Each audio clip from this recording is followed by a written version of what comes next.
Hello and welcome back to your regularly. Welcome to the show, Reggie. We're starting off on a good foot. Yeah, a regular foot. A regular episode. Welcome to your regular episode of the regularly scheduled regular podcast. Are we all doing? Are we all keeping ourselves regular this week? My body's not been very regular this week. Oh yeah, you might have some pooping issues by the sound of things. Whoa, we go straight for the pooping issues. Well, that's what regular means, right? Ache. No, we just go straight for like just. You might get poo particles all over your play date. Wait, doesn't the bidet kind of help you with that when it shoots its soul into your ass? It does. So I don't want to be too gross about it, but let's lose all that. If you got like a stomach bug or something, you have to go a lot of times during a day, right? Right. Well, I've got to tell you, if you're using a bidet every single time to do that, that's a lot of jet spraying in one certain area quite frequently. Just lets things loose. It becomes relatively sore after a while. Oh, no. The bidet is life's plunger. It's very helpful. But grossness aside, I'm here. Not 100%, but I'm here. I'm hanging on in there. I feel like we're bringing new meaning to the term butt hurt here on this podcast. Oh, on this regular podcast. Damn, is it really 7 a.m.? It's 7 a.m., guys. It's how late is it on you? It's 11:15 at night, and I've only just finished working and being regular. So...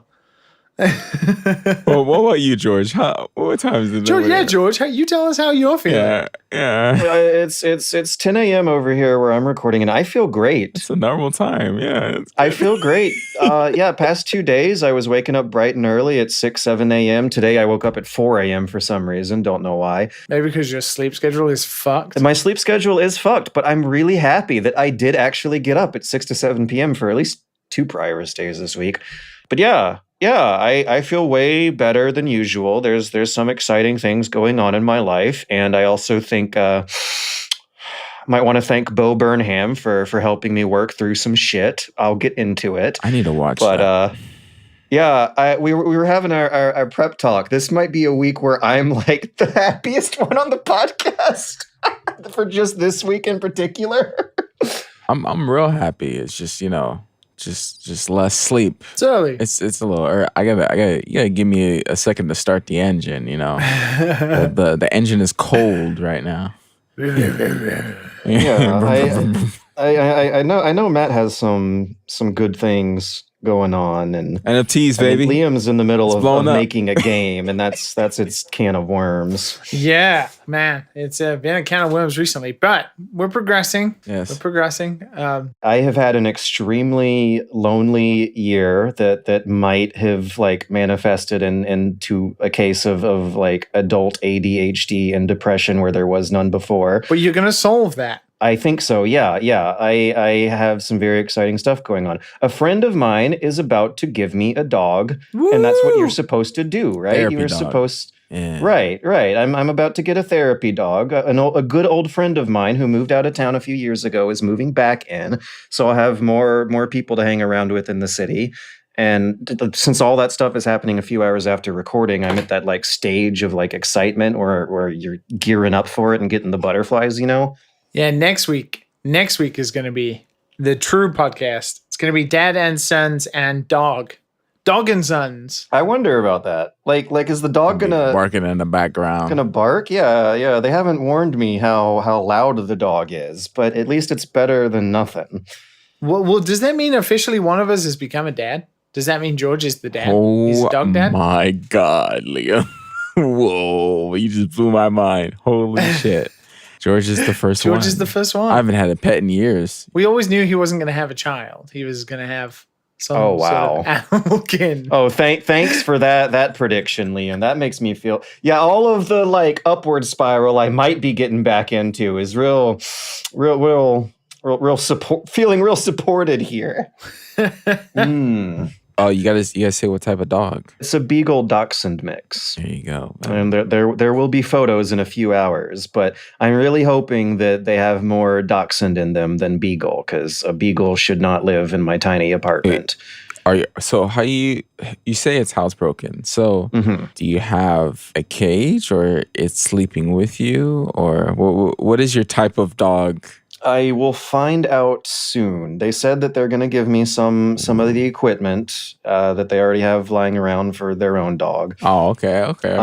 So they might have like a spare crate and some spare bowls and spare toys for me. But yeah, when I was a kid, my childhood dog would sleep at the foot of the bed with me, and I don't think that was good for it in the long term. Because like, if I ever rolled over and suddenly woke it up, it would snap at me. The wildness, the wildlife instincts would kick in, and it would think it was getting attacked in its sleep.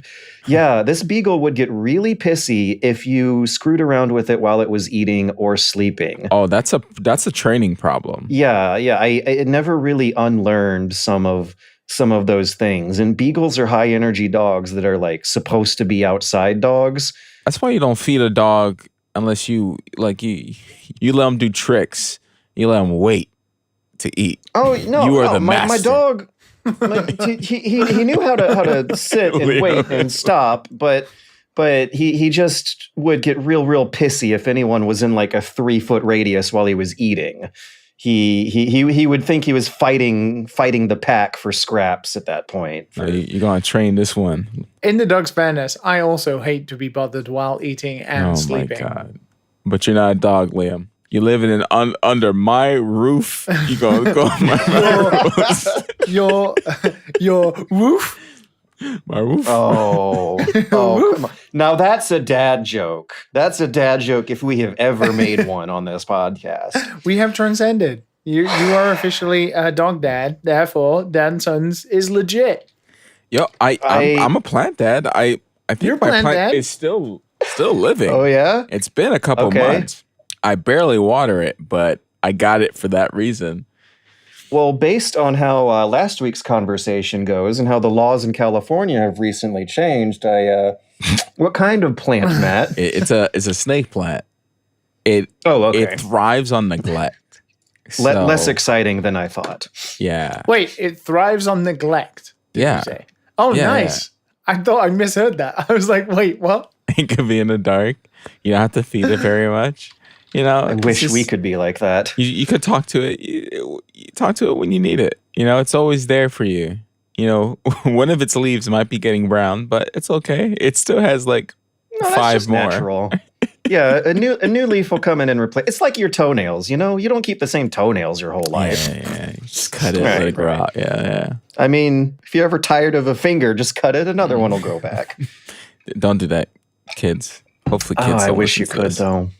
That was the thing that like stem cell research was supposed to lead to was regenerating limbs, right?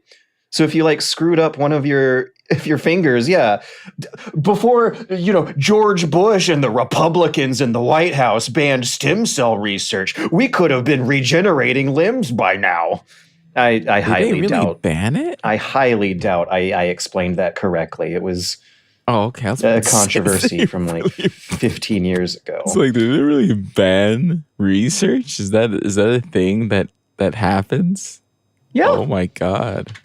Yeah, wow. Totally. There is absolutely a lot of reasons why not to do a lot of research people could be doing because of reasons of ethics and morals and doing more harm than what you might have ended up. Yeah. Because the controversy among the conservative Republicans was that the stem cells that might be able to one day lead to people regenerating limbs, supposedly, according to the rumors, I don't know how true it is, this is just the Fox News talking points, would have come from aborted fetuses. Oh, I remember that. It was so long ago, and it was... Wait, from what? Aborted fetuses. Oh. Wasn't it like stem cells from aborted fetuses being injected to athletes or something? And like war veterans, invading Iraq over faulty intelligence from the same people who were banning research over things that could help them grow back their screwed up body parts after the war. But anyway. I'm pretty sure there's a lot of things that had some questionable trials and shit like that we use nowadays. Oh, yeah. I'm pretty sure there's a yeah. ton. Well, the only reason America was able to land on the moon is because we hired Nazi scientists to build the rockets. That is true. There's so much stuff. It's just people don't, most people don't know history. Me included. But every time I hear something new, I'm just like, ugh. Well, if you sign up to curiositystream.com/superbunnyhop, you can learn all of... We can all gather around while I sing you of Werner von Braun. I wondered how long. A man whose allegiance is ruled by expedience. Call him a Nazi, he won't even frown. Nazi schmatzi, says Werner von Braun. You know Nazi songs? This is from the late great. Oh, I think he's actually still alive. So just the plain old great musical satirist Tom Lehrer, who would get on a piano and sing funny songs back in the 60s about how messed up the 60s were. Some of his songs showed up in Fallout games, I think. But this is a guy from my mother's time who I am bringing up to tangentially talk a little bit about Bo Burnham, in terms of comedy songs throughout the ages. I'm thinking about watching Bo Burnham's Inside with my mom later. Well, for the third time? For the third time, yeah. Do you like musicals? I guess now I do. Yeah. I've like developed more of a taste over the past couple years, but I also think music just got really good ever since things got really shitty. No, music has always been good, George. Well, okay, music in You're more general. receptive to it, but you find something that connected with you. Yes. That's probably what it is. Arguably, from a musical standpoint, there is only one good song in that entire thing. Musically. Oh my god, George. Musically. You might like fucking. Why am I thinking of the Hamilton? Hamilton? The Disney. Yeah, Hamilton. About you might like Hamilton. I might like Hamilton. I might like. It's history, and the songs are really good. I mean, like that really showed me what musicals can be. And they also made In the Heights, which is like a newer one that came out this year. But I don't know if you'd be too into that one. But Hamilton, you should probably. It's history, dude. Digestible history. Maybe I'd be. It's just I don't know if it's going to compare to like the depression. The hard wrecking ball hit. That is Bo Burnham's Inside. I rewatched it a second time, and my opinion of it actually shot way up the second time. The second time was with subtitles and with a friend.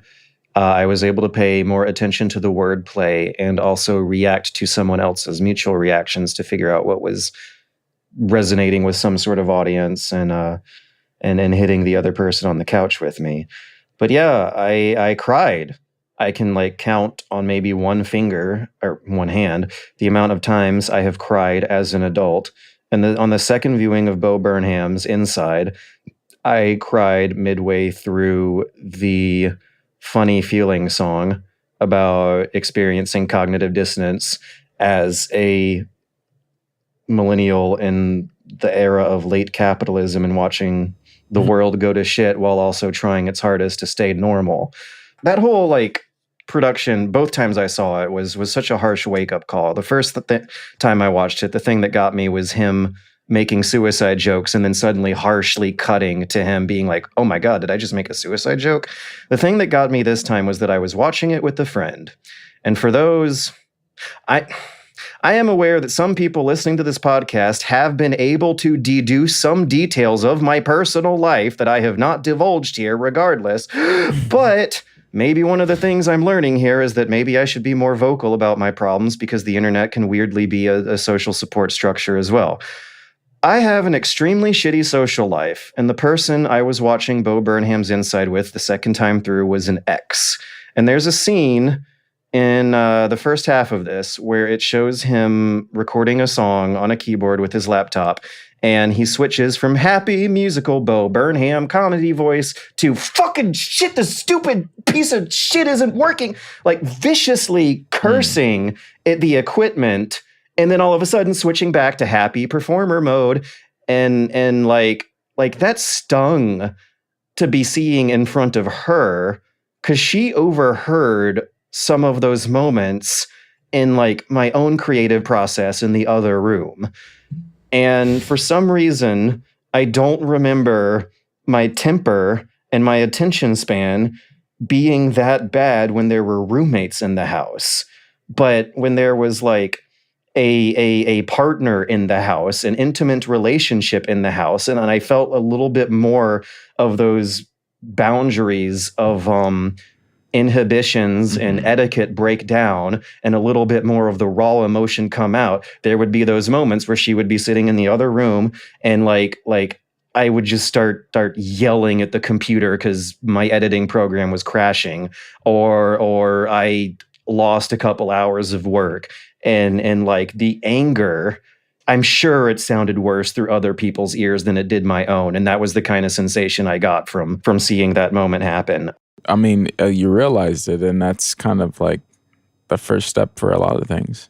Yeah, self-reflection. It's kind of needed to grow. So if you don't, then you stay the same for the rest of your life, like a lot of people do. So I felt an incredibly deep connection with this musical, and I want to show my mom and try to connect with her and bond with her over that, and maybe explain some of the anxieties of the generational gaps going on, and how getting so sad and so miserable over comparatively minor issues can happen like that. So I gave Depression Quest a spin. Oh, this is where it leads to. This is where it leads to. Depression. Yeah, there's Depression the game. Depression Quest. Okay. I'm sure Liam knows what Depression Quest is, but Matt, do you know what Depression Quest is? I never played it, but I know, I know about it. I know who made it. Of course you do, Liam. Not personally. I know, sorry, that came out wrong. I don't know personally. I just know the creator of the game by name. That's it. I wrote it out ahead of time. So I have a summary that I hope will explain things clearly without getting any of the incredibly morbid baggage here wrong. Depression Quest is the game made by Zoe Quinn. Oh. It is the focal point of the core lie of the Gamergate campaign. And that was that a writer at Kotaku wrote a review of this game that would have violated a conflict of interest because of a personal, intimate connection with the developer. That review never existed, and rumors of that review existing spread like wildfire and were uncontested, and the misinformation of that led to a lot of people getting doxxed and harassed and leaving the industry and retiring, or having their dog shot by police officers, or having a plane get derailed from bomb threats. And, for a couple of those days, I got 80 death threats in my inbox and some mysterious phone calls in my telephone. But I've never played the game itself. I've never really bothered that much to look into the game itself. Yeah. Because supposedly it's not really that big a deal in the first place. It was more the rumors over whether or not an unethical review of this game was made, and that review never existed. It was a lie to get conservatives to engage in a harassment campaign over 6 years ago. Yeah.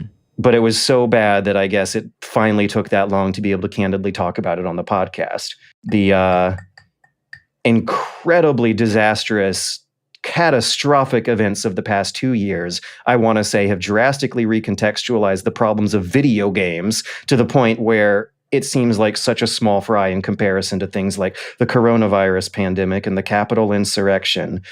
But yeah, all of that shit may have gradually led up to me developing very, very bad mental health, where I used to be at least okay and functional before, and might not have been for a long time now.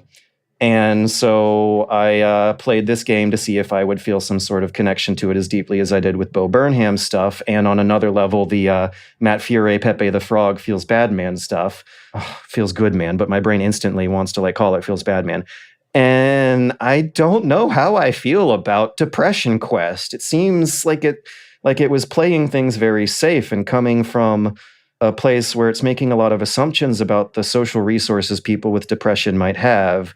your protagonist in this game comes pre-equipped with things like a social circle of friends who care about them and visit them and check in on them. He comes pre-equipped with an opposite sex significant other. They come pre-equipped with dental appointments and doctor appointments they all keep in track with, and a job they show up to work with. And I don't know if that's how it really works.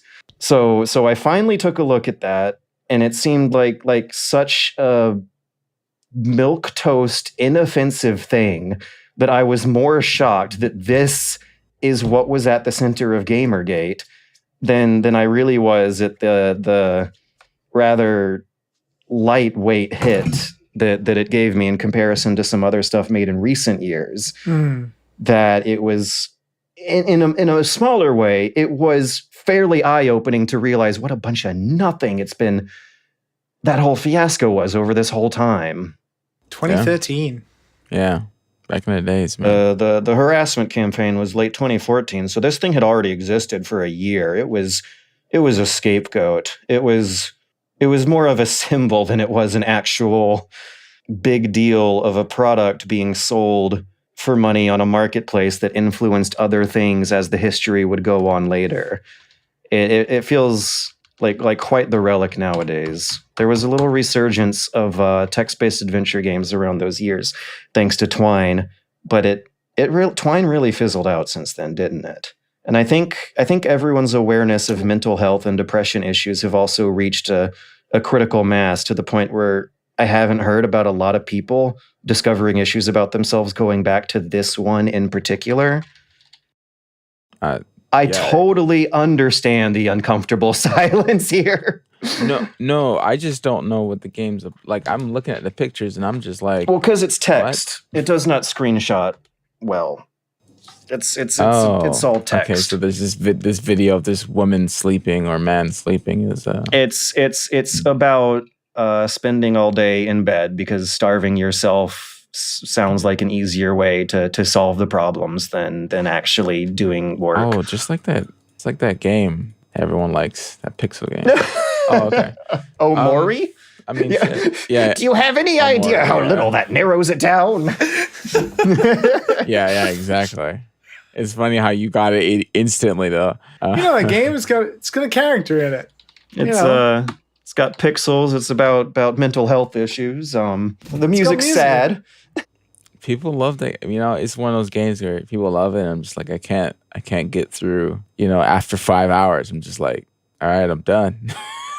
Maybe I'm not there yet. I need to be there. When I hit like rock bottom. Those every time in your life you hit those emotional roller coaster rock bottoms. Maybe I need to be there and be like, you know what? Now it's time to play Omari. Now it's time to feel all these feelings that the developer was trying to shoot down my eyeballs and ear holes, clear out the wax. You all right, George? No, I'm not all right. But because I'm thinking of what to say next, and I shouldn't. That's why I'm getting a dog. Because honestly, how fucking dangerous and damaging and tone depth would it be to actually criticize Depression Quest in 2021? I feel like I've said I'm at 100% capacity for how much I should be treading the territory here and should move on at this point. Yeah, because if we dwell on it, good things aren't going to come out of I feel like we started off great. We were getting a dog. We were having a great time talking about my bowels. And now we've sunk back into the regalia. Classic, yeah. So let's bounce back out. Right. Be more positive, George. Come on, there's a game that came out this week that was like entirely and it's up new. Your alley. Like Matt doesn't get to shit all over me for playing something older than 8 months. Whoa. Oh no, George! You always play such old games from 2018. It's been years since I said that. It's been like a couple months. All right. Few. Yeah, okay. Part months. of the reason I'm probably got more energy and hype in me than usual is because I'm making plans to socialize with more people than usual and go outside more than usual. And I actually feel like I'm looking at some sort of of motivation and prize at the end of the tunnel that's going to hit me very, very soon. I played a game I also enjoyed, and maybe I was able to enjoy it because of, the change in mood. It's a game that's been recommended me to a lot, right up my alley. I played The Forgotten City. I wonder how surprised anyone listening would be. A game about Rome? Not really. Rome! But I also love the fact that it began as an Elder Scrolls thing that turned into a Roman thing. The Forgotten City is a game that, it tickles a lot of the history that got me into games criticism in the first place. Back when I was playing Fallout 3 and Fallout New Vegas way, way back, 2009, 2010, I was in college. I hadn't gotten my degree yet. But there was this scene on the modding community of people who would make walking simulator interactive stories. And some of my favorites were by this mod author who I think has totally fizzled away and didn't keep his career going all these years. But in case you're still playing Fallout 3 in New Vegas, for any listeners out there, look up mods by a guy named Puce, P-U-C-E, and then moose like the animal that lives in Alaska. He would make walking simulator narrative storytelling games where a disembodied voice would walk you through some very emotional storytelling that would incorporate your actions as a game player in fun, creative, clever ways. They were not primarily driven by combat, and everyone loved this and was fine with it. In 2014, I think it was 2013 actually, Gone Home came out, and that was really the start of a very, very long downward spiral in games criticism that we may finally be working out of over the past 2 years. But The Forgotten City shares DNA with that scene. It was a Skyrim mod that was primarily focused more on the writing and the acting and the world building and interacting with your environment with buttons that aren't kill the enemy like you do in a lot of Elder Scrolls games. These walking simulator mods would really leverage the amount of interactivity Bethesda gives you for non-combat activities into some very powerful stories. And this was one of them. This won a Writers Guild Award from the state of Australia. So over the past 4 years, they have been putting it into their own commercial product. And in order to not have to get a $30 million license or however much it costs to make an Elder Scrolls game with Bethesda and do that level of professionalism, they decided to set it in ancient Rome, which I also love as well because that was my own gateway to a fascination in history. When I was a kid and a teenager, I was super duper obsessed with the Elder Scrolls and would walk my dog while reading through printed out pages, because there were no smartphones back then, of Elder Scrolls lore, reading about the antics and the stories behind all the different Daedric gods and how the stars in the Elder Scrolls lore are holes in the sky where the light of other heavenly realms shine through. And then fast forward 15 years later, and I'm a 30-year-old adult learning about ancient Rome and how they believed stars were holes in the sky that the light of the celestial sphere shined through, and that so much of Elder Scrolls lore basically was copy pasted from the real life history books of what ancient Greeks and Romans believed. It is so clever that that's the route they went. And I almost get the vibe that it wasn't just, okay, what's the best option we could use? We could make our own generic fantasy universe ripping on Tolkien and whatnot, or go with the thing Tolkien fantasy was inspired by in real life, and they went with that route. It sounds like it wasn't a lightweight decision so much as they actually either really researched and consulted the history behind here or already had a good, deep passion for it in the first place. You play as a modern-day time traveler who gets sucked back in time to an ancient Roman city that is cursed with the curse of the Golden Rule. If one person in this city commits a sin, then the gods are going to come down and kill everyone in the city. Do you get to commit a sin? Now, this is what I wanted to ask. Do you get to commit a sin? Because if you don't get to commit a sin, that's not fair. You don't. That's not fair. I want to doom an entire city myself. But you are a time traveler who gets to reset a daily time loop in this town. So what you end up doing is a Disco Elysium sort of detective work where you walk around, question everyone, throw points around certain conversation trees to figure out everyone's dark secrets, the frustrations that they all have towards each other, if there are any criminals in the city, what sort of criminal plans might be up to. And you use time travel to cleverly solve these people's problems. And that sounds so creative and innovative, right? But some of the less flattering features of its Skyrim DNA come through with combat that relies on a bow that is not that satisfying to shoot, with some zombie-like NPC enemies who don't count. You can kill them and it doesn't count as a sin. It's even though slowly walking away from a slowly walking zombie, you could just lock in a room. Are they sinners? I guess. I mean, they attack you at first sight. It uses video game rules to mean it's not a sin to shoot the NPC enemies. But if you shoot anyone who begins a conversation speaking in English, even if they attack you first, that counts as a sin. So it's a sin to fight back and defend yourself against sentient humans, but not against the AI zombies that, do the video game, I'm going to run directly towards you with no sense of self-preservation sort of thing. But besides that, you're not allowed to inflict violence. You're not allowed to just steal things willy-nilly. You're not allowed to behave like a normal video game protagonist would until you go down into these Skyrim dungeons that maybe they could have just taken out. I don't know. There are some interesting combat puzzles they do with these dungeons that do get your noodle thinking in other interesting ways. But the other thing is that you can get the vibe that this did win a writing award. Since you're playing as a modern-day time traveler, your protagonist questions these Romans on everything. As soon as you show up the town greeter is like, "Salve, friend, let me escort you to our governor magistrate." You can immediately get in an argument with him about how barbaric ancient Roman law was.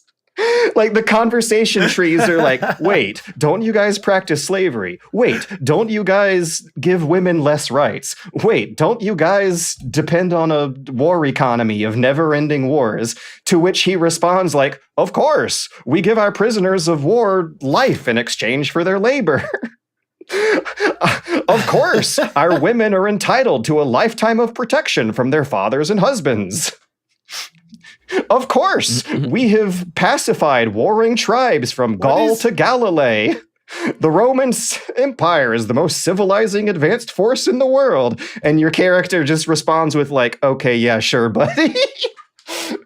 Isn't it like, what is the explanation for the actual time traveling bit? I don't know yet. I guess I'll have to find out as the story progresses. The central conflict is getting your character back home, and that requires creating a time paradox, which requires solving these people's problems. Because in the beginning of the game, the city is decayed and ruined, and everyone down there apparently died. So you create a time paradox by saving them, and that's supposed to zap you back into the year 2020 again. And I think they actually rewrote a lot of these lines of dialogue in the very last minute of development to account for modern day memes. They talk about the pandemic. Yeah, there is actually a hilarious conversation where these Romans are like comparing quarantine pandemic prevention practices from 2,000 years ago with what your character says they just went through 2,000 years later. It has really, really genuinely been a great game so far. Like absolutely one of the best I've played in a long time. I am tickled pink by a lot of the stuff I saw, and I am really looking forward to coming back to it again after the next week. Nice. Is it based actually historically on a city in Rome? No. It's just completely made up. Yeah, the city in particular is made up. The characters are made up, but there is a lot of trivia. In the beginning of the game, you get to pick like a class and a profession. And if you pick archaeologist, then when you time travel back to this city, there's a whole bunch of like trivia fun facts you can click on. Like when you go to a kitchen, there's just a little interactable in front of the cutting board that explains why the carrots were purple back then. They really did their research on this. They wrote a lot of really clever, cool stuff around a concept that itself is just really cool and clever. And I I'm tickled pink. I'm happy. Yay. Look at you. Excited. Well, I mean, it was like a match made in heaven, really. Mm-hmm. That's good. Mm-hmm. I heard the facial animations. Oh, what? It's a 3-person team. They made yeah, the facial animations are bad, but they didn't break my immersion. I mean, you get used to it and learn to excuse it, I guess. But yeah, they're pretty bad facial animations. It's always funny when the reviewer's in just a better mood. They're more willing to accept weird shit. Yeah. Like, just ignore that. It doesn't matter. It doesn't change the... Yeah, so when everyone in Kotaku or whatever fucking place are in cubicles, getting slaved to play these games over and over and over and over again to write reviews, it's not the best. Like, one of the things that kind of sort Do of... you still do cubicles? No, everyone either works at home in a fucking gig economy or they rent out a warehouse like Mega 64. The thing that tips the balance of the scales in the other favor is that the environmental art is great. The environmental art is beautiful. It's a real time machine.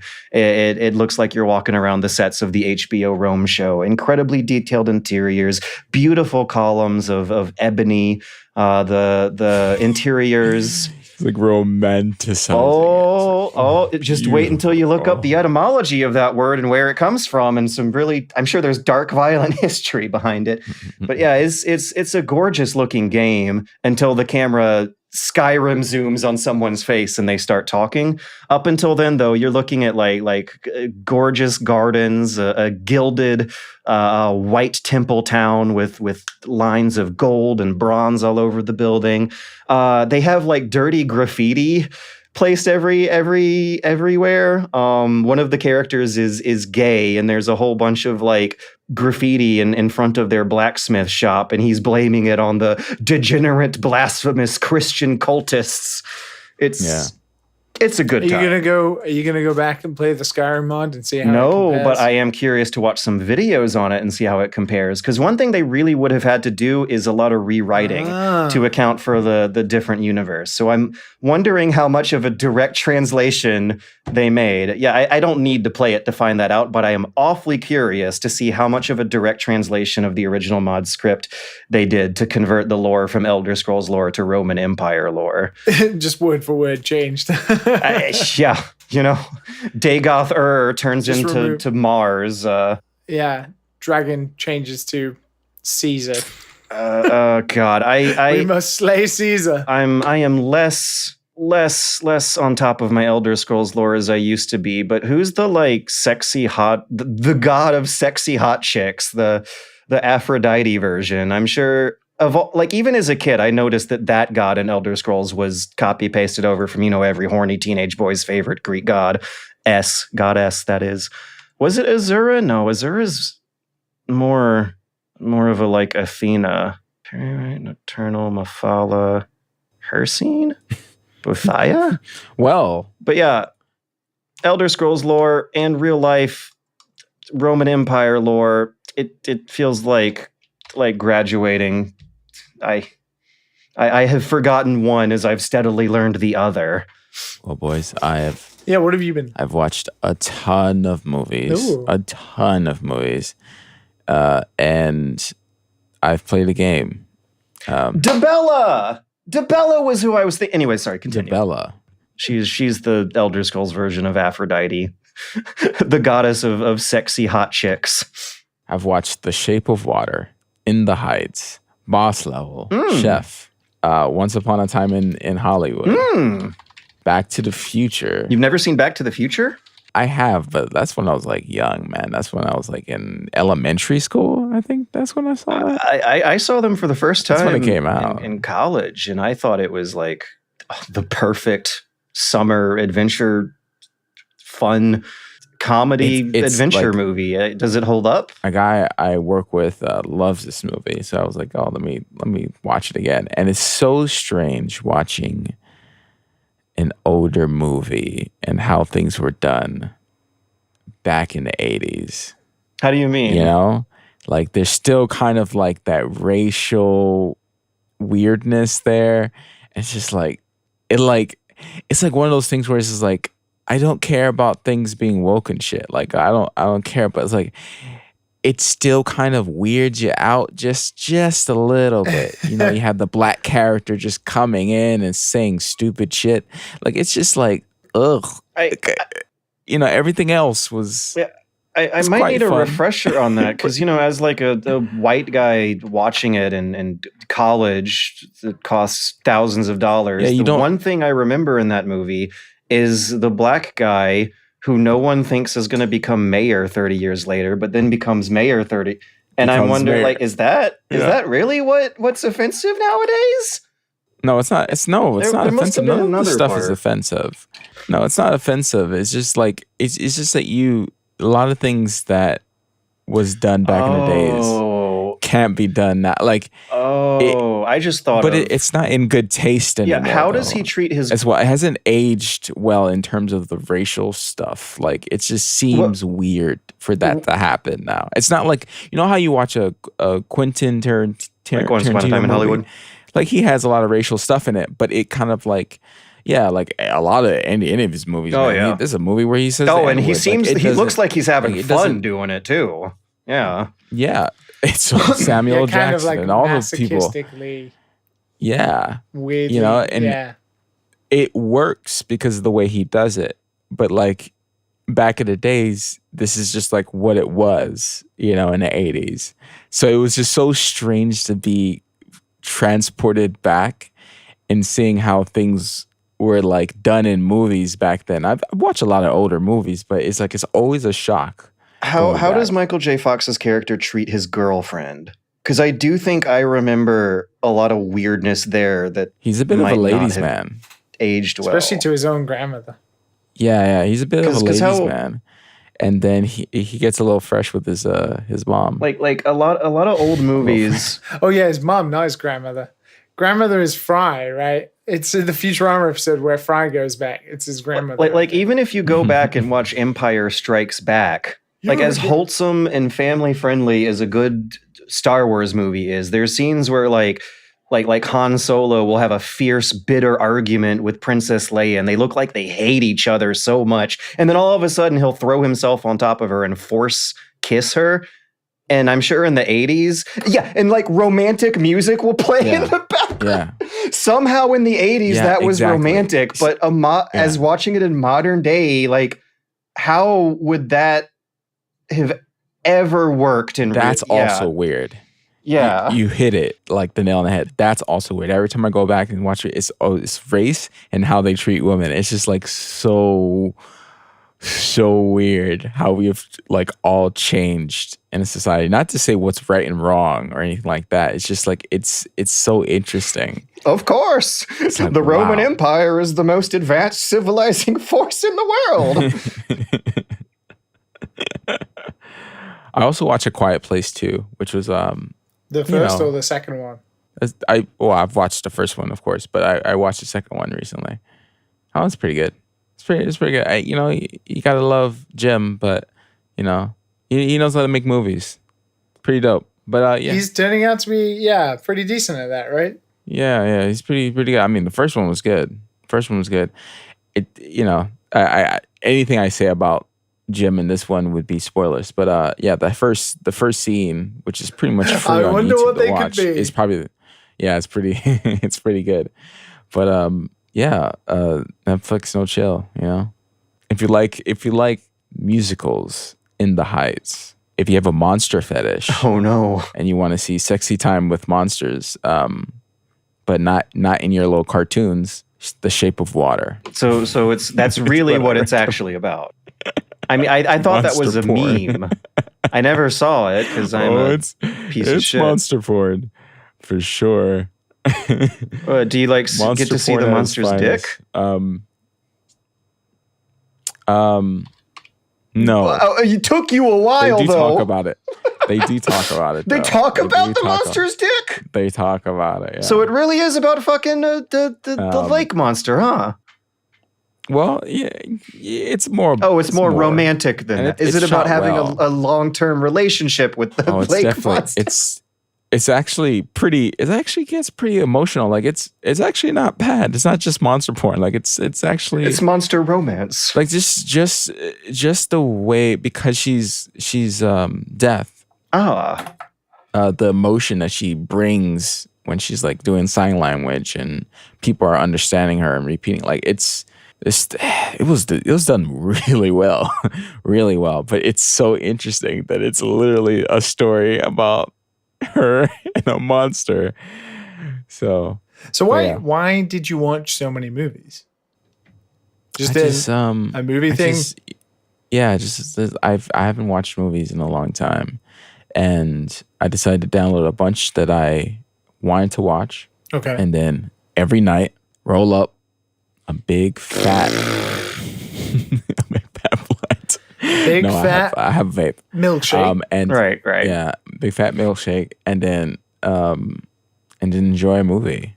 And it's been good. It's like what I used to do when I was working a lot. Oh, that's why there's so many of. It's just like a straight up back-to-back marathon at that point. Yeah, so many. Yeah, I've so many. But yeah, it's been good. Oh, the game I've been playing. Oh, maybe Liam should go first. Oh, geez, I didn't know we were. No, totally go ahead. I mean, Three Houses. I've tried three as in Fire Emblem Three Houses. So I was looking for a Persona fix, because you mentioned that. I was itching a little bit, I was just like, oh god, I need to play Persona, and I didn't want to get Royal because I don't want to fucking play on my PS5. I mean PS4. I wish I had PS5, and I wanted to play on PC. I just want to play on the fucking PC.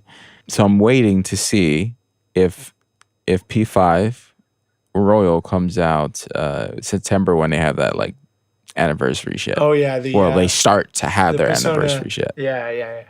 Because it's like a year long or something like that. So I heard that Three Houses is like Persona, just different setting. Tried it out. Went to the store. Takes place in a school. Takes place in a school. Or went to the GameStop. Oh no! Used some leftover credit I had from like a year ago. GameStop. Damn. You're increasing the stock price, aren't you? It's all you're a market manipulator. Sold some NFTs to buy his GameStop stocks. I mean, Fire Emblem stocks. I would never sell my NFTs for fucking GameStop stocks. I don't do meme stocks. I love us like just quickly and seriously. You said that. No, babe, I don't do meme stocks. I do not do. I'm into that stocks. serious business. I do JPEGs. No, I don't do meme stocks, just regular memes. Yeah, just regular memes. I don't do JPEGs. I do monkeys. Sorry, Fire Emblem. No. Oh yeah, okay. Reservations, and do I want to sign up for a membership at GameStop? Oh, they still do that? Oh, dude, they hound you, like, and protection on it. I was just like, why do I need a protection on the fucking cartridge? In case you lick it too much. Yeah, like this shit goes into my game and it goes right into the case if I'm not using it. And then into your mouth. Yeah. For storage. I'm gonna fumble with it and it's gonna drop into my Mountain Dew or some shit like that. Like no, dude. But yeah, it has voice acting everywhere. It does, which is a plus. Like everything has voice acting, which I did not expect for a Nintendo game. It does a lot of things well. It is basically school Persona. Olden days school Persona. Kind of. It doesn't have the same emotional pull as Persona, though. It's not the same. It's the same formula, and it has its own twist and its own interesting characters. But it's hard. I shouldn't compare anything to Persona. At least the new games. Those games go a little hardcore with their their stories, and I think mostly because it's also a little bit more modern than olden days and magic and horses and shit like that. Shooting yourself in the face to summon demons. Oh, in part 3, yeah. The invoker. But I enjoy the combat. I enjoy like a lot of things are done well. There's not much to say about it. Like, to be honest, it's Fire Emblem, but with you can talk to everybody. You can. What house did you choose? Come on, you know what house I chose. The bad one. Did you choose the Nazi lady? Yeah, of course. Black Eagles. Yeah, of course you did. Everyone chooses Black Eagles. Wait, are they like? Well, yeah, because they're are they evil or something? To be honest, all of them sounded so generic that I just went with Black Eagles. She sounded like the most arrogant and stuff, and seemed to have like a better storyline. Most interesting story out of the three. I think like between her and Dimitri and all them. So I chose Dimitri. He seems so plain to me, but I'm pretty sure it changes later. Pretty dark. That's interesting. It does get. I can't wait dark. to. It gets like really intense later on. Yeah, it does. Yeah, it gets really intense. I think what I like the most about this is that it all works together. Like you spending hours getting all these lost items to give it back to them to raise their, their heart level with you, their support level with you and shit like that. All that like helps in battle. And you're not just playing with like random people. You have like these people that you talk to back at base and everything like that. And it adds like this layer of like, oh, this guy who has this storyline, I don't want this guy to die. Or this guy has like a lot of support. They had some good conversations together. I have like this own storyline in my mind for this couple. I'm going to push them this way. They worked good together. Yeah. Like it's just like it adds this layer and the way they do, like you can add armies to those units so they can have like backup, and you can like some of them are healers. Like there's so many combinations, and then you can add like another character under that character that will also give them a buff. Like they keep adding different ways to kind of have the combat be satisfying other than it just being a strategy game. It makes you want to do the battles and level up all of them and have all the supports up and stuff like that. How do you feel just steamrolling people? Yeah, that's what I like about Fire Emblem. When you just one hit people, when it goes into the battle that's mode, the best. I think the battle system is pretty slick. How do you feel about the battles and stuff? I definitely like being able to see them attack each other. Yeah. And all the characters being real characters. Because at the last Fire Emblem I played, everybody wasn't real, like an actual character. Some of them were just like units that had no name. Thief and blah blah blah. That's the last. Which one one was Fire it? Emblem. I think it was Awakening. I think it was Awakening. I can't remember. I know your main character had the cutscene, but I don't know if the rest of them did. No, Awakening was like the start of this Persona style trend. Because and this one's like a full. I played one a little after Awakening, and they did the thing where you saw the characters slap each other on the battlefield. Yeah. It sounds like what you're describing with this one, and I've wanted to play this one because I love Fire Emblem combat. But yeah, like the tropiness of Japanese teenagers in a Japanese school is generally my lesser favorite part. But I still really enjoyed the one I did play a couple years ago, Shadows of Valencia. Some things are tropey. So, like some characters are tropey, but not all of them, surprisingly. I would say it's not really relatable, a lot of the stuff that they talk about. Yeah. There's like this Dorothea. She seems pretty cool and they're well put together, but she's like trying to marry, into money. Like it's just like it's not relatable to most people who are gonna be playing this game. Like a lot of their problems, it's like olden problems, but it is interesting. Ye olde problems. Yeah. Because she's not a noble. She's not noble, so she wants to become a noble, and then that whole storyline of who's a noble and what their responsibilities are and all this type of stuff. And it's just like some of it is kind of just like it's not all great. Like in Persona, everything has like it's a story with that character, like, and you are the one doing it, and there's no, but there isn't story between each character, like in Fire Emblem, which is actually pretty kind of dope too. Who are you? They all talk to each other. They all like it's nuts. Who are you spending all a lot of cutscenes. time with? Who are you Who's trying to? your Petra's your waifu? Petra. I like Petra. There you go. Man's got taste. Man's Fire got dude. taste. Fucking Petra. And Petra- she's fucking strong in fucking battle. Petra is the best girl. So is the best girl. what drew you to her? What quirk or feature? What aspect of her?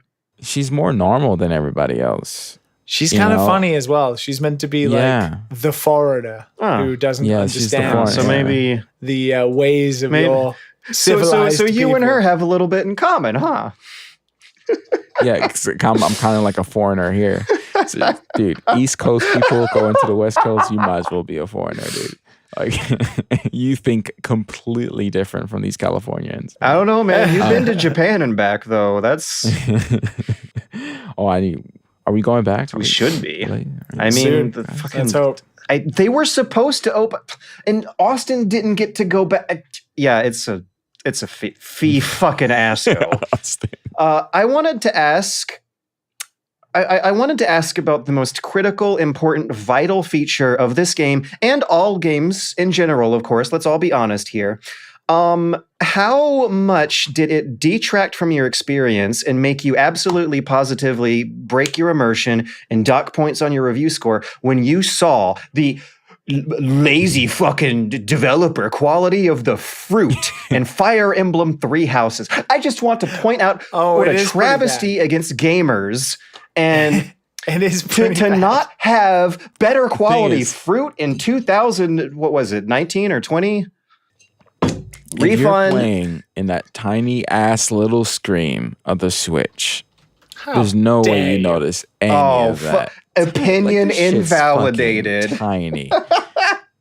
Yeah, like if you if you're blowing up that image on the TV, oh god, get ready to vomit. Get rid of the as soon as you see the fruit, your dinner just comes straight out, doesn't it?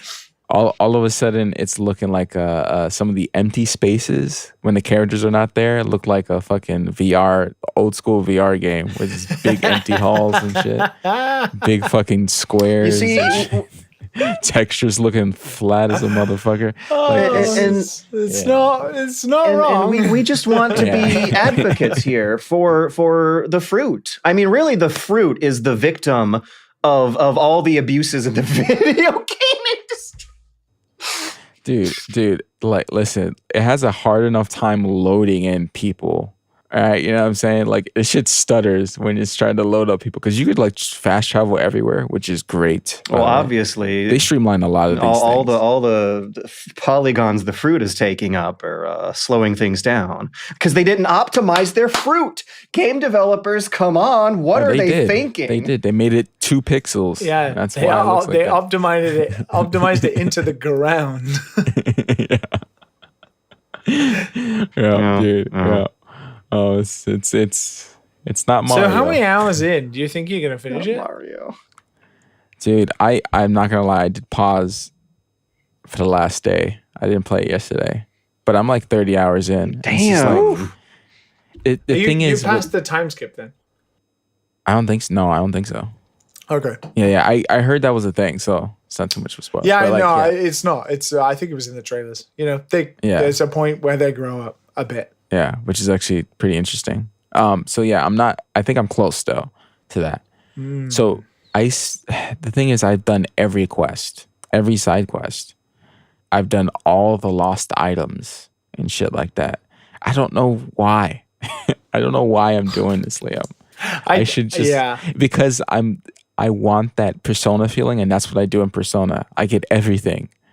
I get all the soul links, dude, in Persona. Like, I can't. Persona's its own special little thing, you know? It's got that reputation. You can't. I'm going to have to just drop it and just finish the game because it's not going to be as rewarding. I think the story of Three Houses as a total is pretty intriguing. I think it's good. No, it's good. Yeah. I'm doing a disservice by constantly comparing it, but I'm literally playing it just because I can't play Royal right now. I mean, But, that's the thing. No, I think a lot of people, do compare it to Persona because that's exactly what they've gone That's exactly for. what it is. Right. Yeah. So I think it's fair to be able to compare it to Persona. But it is what I'll say is it's a good game. If you like Fire Emblem, you should probably play this. This is probably the best it's been. You think so? And I used to play Fire Emblem back in the Game Boy Advance days. Damn. Yeah, this is probably the best it's been. Like there's so much to do, and if you want to get sucked into like people's lives. Oh wow, yeah, those review scores are very, very high. You can fish. You can do the choir. You can eat meals with your people, like the fruit. like the fruit. Yeah, there's like its own thing, and you can always walk around and see what they have to say about what's going on in the world. Like it's a whole thing. They did a lot of work. They did a lot of work on this game. Holy shit! Like it's pretty fucking nuts. I would say definitely give that a shot. I gotta beat it. I gotta beat it, man. I have to see what happens. Good stuff. But yeah. I mean, I've been trying to carry on playing Skyward Sword, and I start enjoying it because it's in 60 frame Zelda, and then there's a moment just where I have to throw a bomb or I have to do something that requires precise input, and the button controls just shit the are bed. garbage. They're just garbage. So I'm kind of like wrestling with that because I actually do kind of enjoy the game when I'm getting into it. It's kind of nice to be playing linear Zelda again and in 60 frames, and it's nice to play handheld. But they fucked it.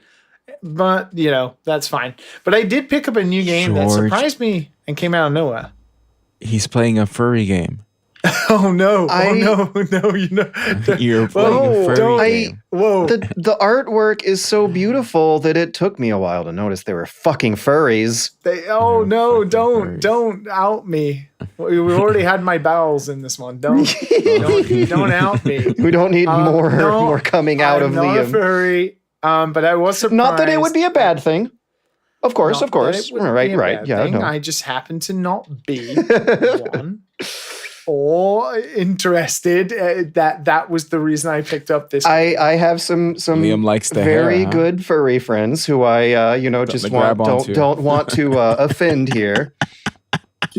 No offense taken to that. To Liam, but with all due respect, before I noticed the fur, good lord, look at the shading, look at the lighting, look at the detail. Yeah, so and the composition. So this game's super interesting because it's like come out of nowhere. Yeah, this looks like it has too high production values for us not to hear about it more.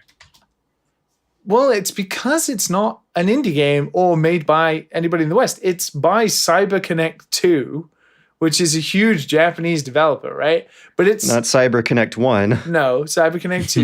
You probably know them for making stuff like all of the Naruto Ultimate Ninja games. They made. Really? Yeah, I'm looking at the list. They were all the games I don't play. They were originally making Final Fantasy VII remake before. Square took it back. Yeah, they were originally ones making it. They're making the new Demon Slayer Kimetsu no Yaiba game. But they've been essentially famous for making anime 3D action games for a long time. Not specifically fighters, but that kind of weird battle arena style ones that you get, like the Naruto games. They also did the JoJo games and stuff like that. Anyway, famous for doing anime stuff. The Office is also famous for having like a giant anime collection, one of the biggest in Japan. Really? That's anyway, fun quirk. But what is interesting is this is it's a game called Fuga, Melodies of Steel, and it's their first self-published title. So they developed it and they published everything it. They've made before was like a license of someone else's IP. Yes, or was, funded by another company or was in, cahoots with somebody else, blah, blah, blah. And they've been around since like 1996. I'm seeing they changed their name from CyberConnect to CyberConnect 2 in September of 2001. Yeah, so I believe, like, I'm not 100% sure on what the background was, but there was like a design competition in-house, like in the studio. So they had essentially a glorified game jam. They made Azura's Wrath. Yes, they did. Yes. Azura's Wrath, one of the best games they made for Capcom. Yeah. They've helped Capcom on a load of things. So it's not all. So like licensed. Not really, but mostly. But anyway, this one is like their first self-published title, right? So they've obviously funded this in-house, developed it entirely, not working with a publisher, not working with a PR company. It's had a worldwide release, considering it's a Japanese game, they've localized it and they've released it worldwide at the same time. Started out as an in-house game. People, I guess, banding together to make something. It happens quite frequently, but not very often at Japanese developers, surprisingly. Anyway, come out of nowhere, took a look at it, and whoa, as George has mentioned, looking really good, right? Minus some aspects that some people might be more fond of than others. All of these characters, which I will say they are children, and I don't mean that derogatory.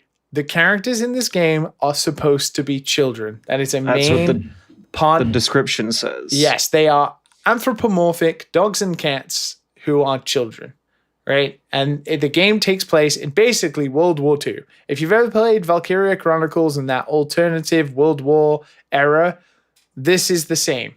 So it's essentially... I just saw their version of Hitler. Yes, now. Whoa, hang on a second. Let me get on to the fun stuff. Oh, okay. So essentially... So Fuga is basically set in this like village, and then it's destroyed by these fascists called, I kid you not, the Burman Empire. Nazi schmatzi. They are Nazi dogs. It's amazing. They are like, but because Doberman. Burman. No, Burman, German, but Burman, Doberman. Yeah, because the dogs are Doberman dogs. So he's not a Rottweiler. It's and the big chief is called Pretzel. That's pretty funny.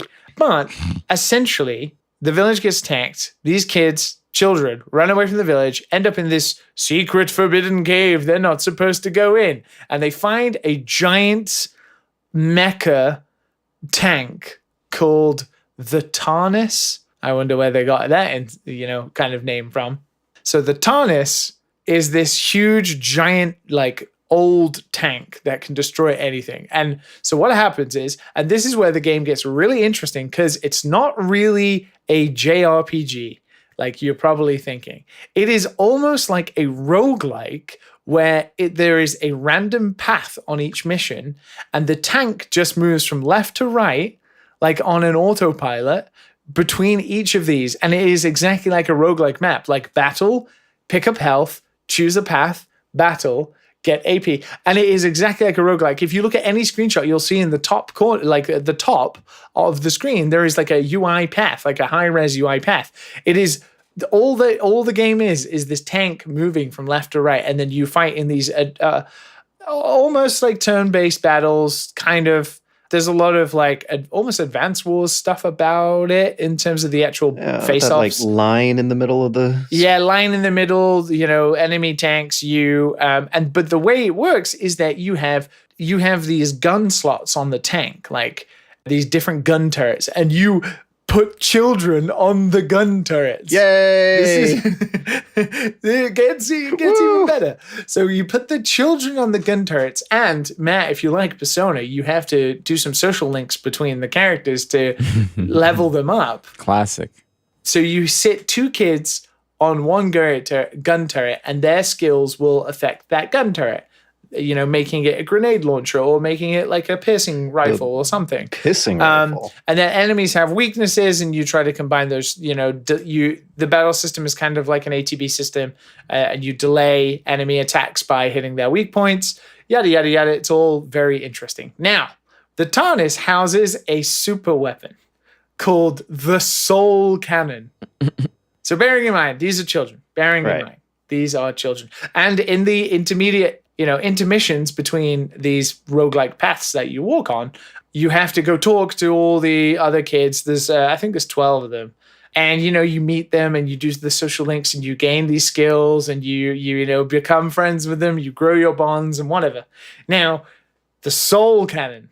So in some instances, I've only had one of these instances, I think. So in some instances, basically, it's like an unwinnable battle, and you must use the soul cannon to survive the battle and move forward, right? So the soul cannon is basically capable of immense destruction. It's a nuclear bomb. Oh my god. Now, guys, now, let me tell you how you use it. You must choose to sacrifice one of the children's lives to feed them to the soul cannon so you can fire the soul cannon. So you just stick the kid in the tube. You must actually sacrifice the child, and the child's gone, dead, like for the rest of the game. You must sacrifice the child. One of the 12. Oh my god. And bearing in mind you use this cannon more than once. You sacrifice and depending on the order, I think depending on the order of who you sacrifice and who's left, like changes the outcome of the game and the different endings and stuff like that. I think there's like 12 chapters. So you feed one of these furry children to the soul cannon. And it's like, have you ever watched Home Alone? Like the incinerator in the basement. You know how he's scared of it. It kind of looks like that. It kind of looks like the incinerator from Home Alone. And what the fuck? You feed the child in, and then you get this most amazing cinematic of this giant cannon. And I mean like overboard giant cannon firing this huge purple blast, annihilating everything in its path like a giant nuclear bomb. It is pretty amazing. And the game goes out of its way to make sure you know that they are children and you are sacrificing children. If you watch the trailer, it's amazing because there's a moment where it's all good, blah, blah, blah. And then towards the end of the trailer, they're like, you must sacrifice a child for the cannon. And then this picture that has all of them starts to like fade the characters out depending on the order you've used them. I feel like there's a lot to unpack here. This is very Freudian. Fuga. It's okay. It's okay. I haven't really got too in deep on it yet, and it is stunted. It's interesting to see like a Japanese developer doing a self-published game to a scope. It definitely is like not a JRPG. Don't expect this huge game. You are literally just in a tank going through auto stages and then doing turn-based battles. It's very polished, as George said, and it's kind of funny, I could already tell. On the Switch, doesn't run very well because it's Unreal Engine and they have not optimized it very well. When the rain and the effects are happening and stuff like that, it is pretty rough. But I think it's on everything. It's on Steam. It's on PS5, Xbox One, Xbox Series X, all those things.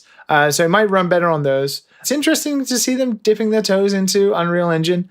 Supposedly, it's going to be the first game in a trilogy called the Trilogy of Vengeance. So there's supposed to be 2 more games where you absolutely positively put these children through hell and sacrifice a few of them along the way to stop. So cool. Doggy Hitler. Wow. And it's just kind of come out of nowhere. And, fair play. Fair play. It's from CyberConnect 2. Good to see them doing, they're always happy to see Japanese developers spreading their wings and trying new stuff. And also, the Metacritic for it is like 89. So it's reviewing pretty well. So who knows? Maybe killing children is the way to go to get a good Metacritic score.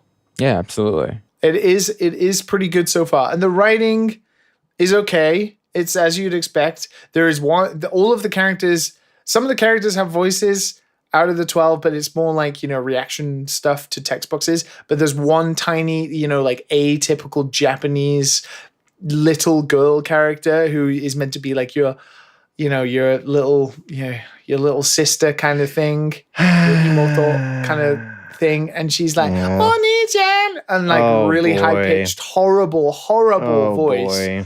Like that, a very atypical, tropey Japanese little sister type character that gets really annoying. There's no English voices though, but happily surprised by it. Came out of nowhere. Not a furry, but I do like sacrificing furries to my giant cannon. To my giant cannon. To my giant And here we are. Sacrifice the furries to my in giant cannon. 2021, where the furries are being redeemed with. I like that we live in a world where I can openly say, without fear of hatred, that I am happy. Enjoying these furries. I can sacrifice my furry characters to my giant soul cannon. Even though furries are being redeemed with stories of companionship and George, that activism. That better be the title. Activism, not Activision. Activism, not Activision. Activism, not Activision. Okay, sorry, my vocabulary got a little scrambled there because of recent events. This better be the title of the episode, George. You got it, Chief. Sacrificing furry children to soul cannons. We'll see what kind of SEO work that will do. There we go. It's plugged in. It's gonna happen. It's ready to go. Hot off the presses. Yeah, my brain was scrambled just now because I'm sorry. Are we okay to go to news? Let's go to the news. I have had the word Activision floating in and out of my brain holes way too much. I wonder why. But also to a strangely satisfying, gratifying degree. Over the week since we recorded last episode, a shitload of updates have happened on the Activision Blizzard lawsuit scandal from the state of California. Kotaku is doing like actual investigative reporting, tracking down the people named in the lawsuit, putting out cold calls for stories from people of Activision, following them up. They got to find out what the deal is with the Cosby Suite in one of their BlizzCon hotel rooms, and got a hold of some conversations that these developers apparently posted publicly on Facebook, where they were saying things like, oh, we're bringing over the hot chicks for the Cosby Suite. You can't marry them all. Oh, I'm sorry, you misspelled fuck. There's some quotes in these stories about whether or not the joke behind calling this meeting room full of booze the Cosby Suite was based on Cosby's history of sexual assault or not, because this was happening in 2013 before he was officially charged and convicted. At that time, it was more of an open secret than it was like accepted fact everyone knew. So some of the staffers apparently thought that the joke about the Cosby Suite was about how it kind of looked like one of his ugly sweaters. But at the same time, it sounds like it primarily was not exactly used for anyone to be sleeping in, even though they were making those kinds of jokes about it. So that's like probably the least alarming thing on this really long list.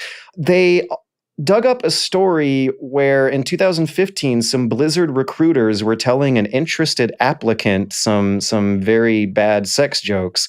This was at a Black Hat hacker conference in 2015, and a woman named Emily Mitchell, who is an IT security researcher, had a t-shirt with a joke printed on it called Penetration Expert, in reference to some sort of computer internet security term called pen testing, in which you are I suppose, not an expert myself, but testing how well your client's network can be penetrated by outsiders. And in the first part of the conversation, in which she was genuinely interested in maybe working for Blizzard, apparently they replied by first asking if she was lost. Another one said if she was at the conference with her boyfriend. And then they started asking her a whole bunch of jokes about whether or not she likes being penetrated, and how often she gets penetrated, and when was the last time she got penetrated. What? And then Michelle told Vice Waypoint I was furious and felt humiliated, so I took their free swag and left. Next up, they dug up a story from 2018 where a QA manager got arrested, convicted, pled guilty, and served a sentence because he set up spy cameras in the bathrooms of one of their QA facilities. Boy. I mean, that is just... On the other flip of the coin, there is some like really surprisingly good video game journalism going on past few weeks. This is uncharacteristic of what I think people were expecting from a post-Schreier Kotaku board. They shuffled around their board of editors, maybe released some stuff that was more controversial last week than it was this week, but I'm really impressed and a little bit proud of what I've seen the game journalism world do with fallout from this lawsuit happening. The current events going on right now, this is something that's going to be changing every single day. So whatever we're saying and reporting on and commentating on right now for purposes of prosperity is happening on Wednesday, August 4th, because by the day, something new is going to go on. Within like hours after recording last week's episode, Bobby Kotick issued a statement. The employees planned a walkout. A few days later after that, they started organizing into what they are calling a coalition. Point of clarification, a coalition is not necessarily a union. The reason why these journalists are not using the word union is because by the definition of the word, a coalition is something that is supposed to tackle more temporary short-term issues at one company in particular instead of more permanent issues from an entire industry of multiple companies. They organized a walkout. The company was able to get convinced to pay them for paid time off to spend the day walking around the campus holding picket signs. They're doing this in protest to the sexual harassment and assault and the HR frat boy culture that let it perpetuate for so long, but also because of some of the choices being made with the law firm Activision Blizzard is hiring to tackle this problem. They are using a firm called Wilmer Hale investigate and address the allegations of as brought forward in the state lawsuit. Wilmer Hale is a law firm that has a history of busting up unions. They were heavily involved in a lot of actions that Amazon employees were trying to organize with over the past year of 2020. If you heard stories like a Prime Day walkout or a strike and how you weren't supposed to order things from Amazon on Prime Day, and I cynically wonder how well that turned out. But Wilmer Hale was there to try and make sure the employees keep pissing in their bottles while putting together packages on the assembly line. Damn. It's Wilmer Hale has a lot to do with their lawyer at Activision Blizzard, Francis Townsend, who was previously working for the Bush administration during the Guantanamo Bay prisoner torture scandal. If you guys remember from back in the Iraq War years, the term enhanced interrogation technique, as it turns out, that was her. She evidently played some role in proliferating that term as being the legal defense that these soldiers were using to like force their prisoners to strip naked and shock them with car batteries and beat them with canes and take pictures of it. Where does Bobby Kotick find these people? It's like They're everywhere, man.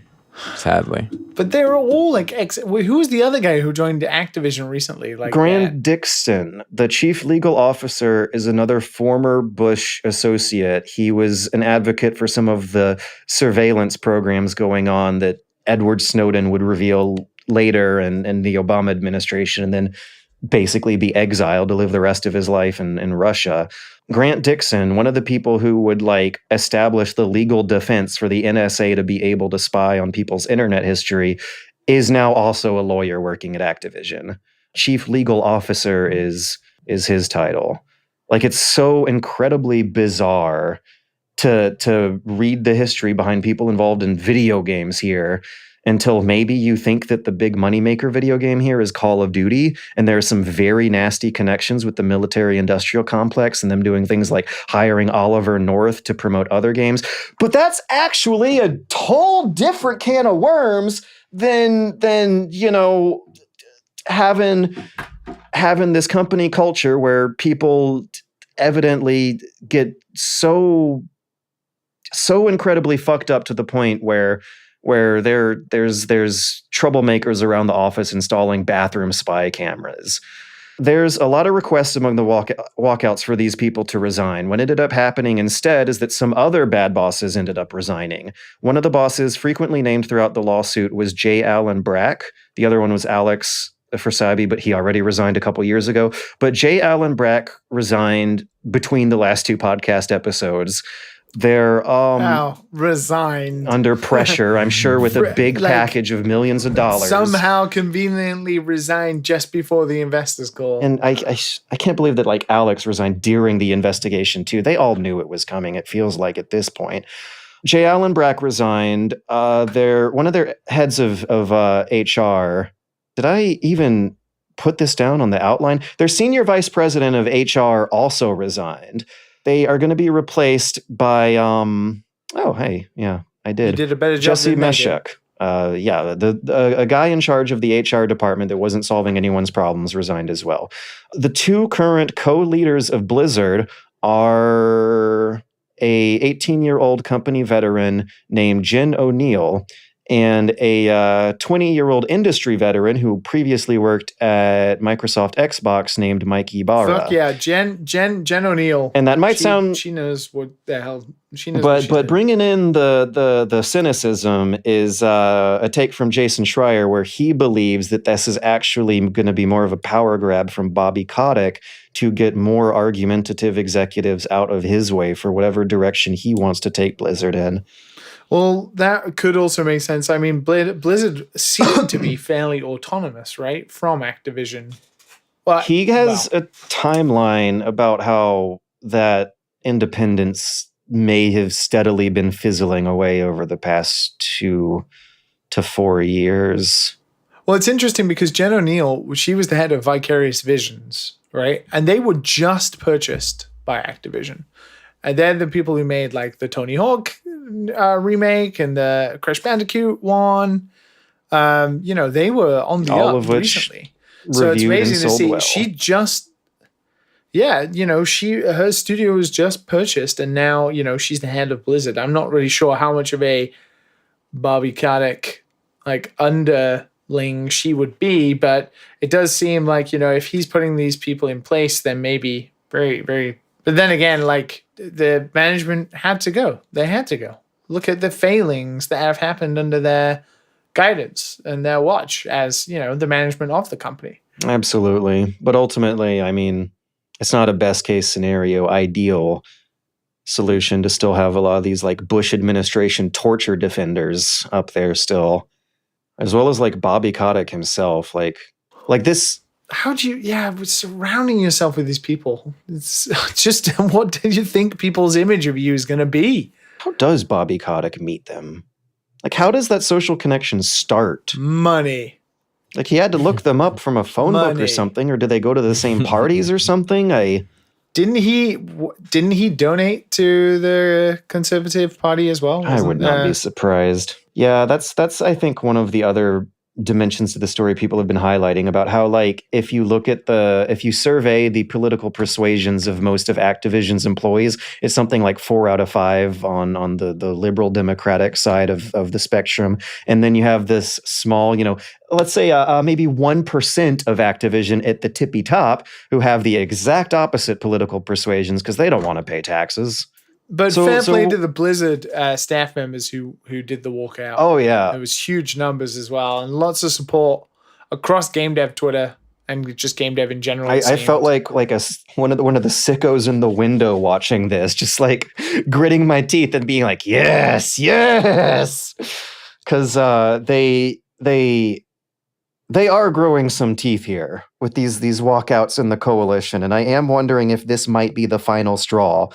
I was a little iffier on it last week, but this week I do feel more optimistic that this might actually be the catalyst that leads to a more vibrant union showing up in the United States. I think in the UK they had a GMG form a few years ago, and we're overdue for that here. Unionization. So how's it going to feel playing Activision Blizzard games in the future, guys? Are we just going to be unable to block all these horrible news stories out of our brains? When was the last time you played Warzone, George? I want to say about a year. Like Hunt Showdown absolutely fizzled it out of my interest, but I still did get into it for a good while there, didn't I? Yeah, you played a little bit as well, right? I've never exactly been a fan of the Blizzard games, but I have gone on and off of Call of Duties over the years. But as I grow older, I really just like don't know if I can look past all the America problems that are becoming more and more visible every single year, and how visible they are in Call of Duty games. Yeah, I have a friend who has been, he's had a World of Warcraft subscription ongoing since. Oh shit, did he change? So he's had it for a while, years and years and years, and he's a huge fan. And Blizzard is, Blizzard's games are what got him into the industry. And I think he's canceled his subscription, but he was talking about it was a really serious moral dilemma for him to keep it going and giving them money. But the worst part was that, he got into the games industry because he was so inspired by Blizzard games. And, he feels incredibly horrified by what's happened, but also let down that people who create such wonderful games can be such horrible people. And see, that is one aspect of being a tortured soul in AAA I can painfully relate to. It's like that feeling of reading stories like, oh, game developer photographs a corpse in the woods and laughs about it. Oh, AAA game. Yeah, let me rephrase that. AAA game executive goes on a racist tirade about FBI crime statistics. I feel that. Ooh, ah. Yeah. Maybe another example of can you separate the art from the artist? Matt, you've been a little quiet. What's going to be going through your mind next time you go through a good old Sitting of Warzone? No, I don't play that shitty ass game. So that's where we're at. Fucking hackers. Dude, it's just I can't even play an online game anymore without hacking everywhere. At least in Hunt, you could kind of beat the hackers, if you get your shots lined up. But Jesus, man, most of these online games are just fucking riddled with it. And Warzone is one of the worst. And now it's bleeding over into console. And I hate their practices. If any, I used to try to get the free, but ever since the free bundle shit, where you go to their store and you get free skins every once in a while, you click free bundle, and it takes you to another bundle where you have to pay money. Right? And sometimes you just double click. And if you double click, you end up spending money you don't need to spend. Fuck that. For no reason. Because it automatically switches the bundle. So imagine if you wanted to get a free potato chips from the machine. Yum, yum, yum, yum. Right? And you put in the number to click OK. But before you click OK, it switches the one that you entered in to some other chip. An asshole vending machine. That's not free, and automatically sucks in the money from your wallet using a vacuum from the vending machine. That's exactly what happens. It's so I don't know, man. I fucking despise that game. But no. I mean, if the game's good, I might give it a try. Can you separate the art from the honest, Matt? I think you can, yeah. Yeah. There might be some hidden file of a game developer screaming somewhere in the disc burnt into the archives. Yeah. I think it's a bit different when it's a multi-conglomerate corporation. I don't think you can really say that's the artist. I don't know. I'd still feel bad about material. No, that's what I mean. It's worse. Worse. Oh. When Diablo 2 Resurrection comes out, I'm playing that game. You're going to do it? You're going to cross the picket line? Oh, yeah. I'm playing that game. Well, hang on. Let me ask another question. Are you going to sail the high seas to get a hold of that game? Or are you going to get on Steam, take the credit card out, type in your security code? Yeah, well, it's not gonna be on Steam. But yeah, Beam, the Blizzard version. But yeah, I'll get on BattleNet. Oh well, wonder what the. You can buy that. Don't read the comments. I have a.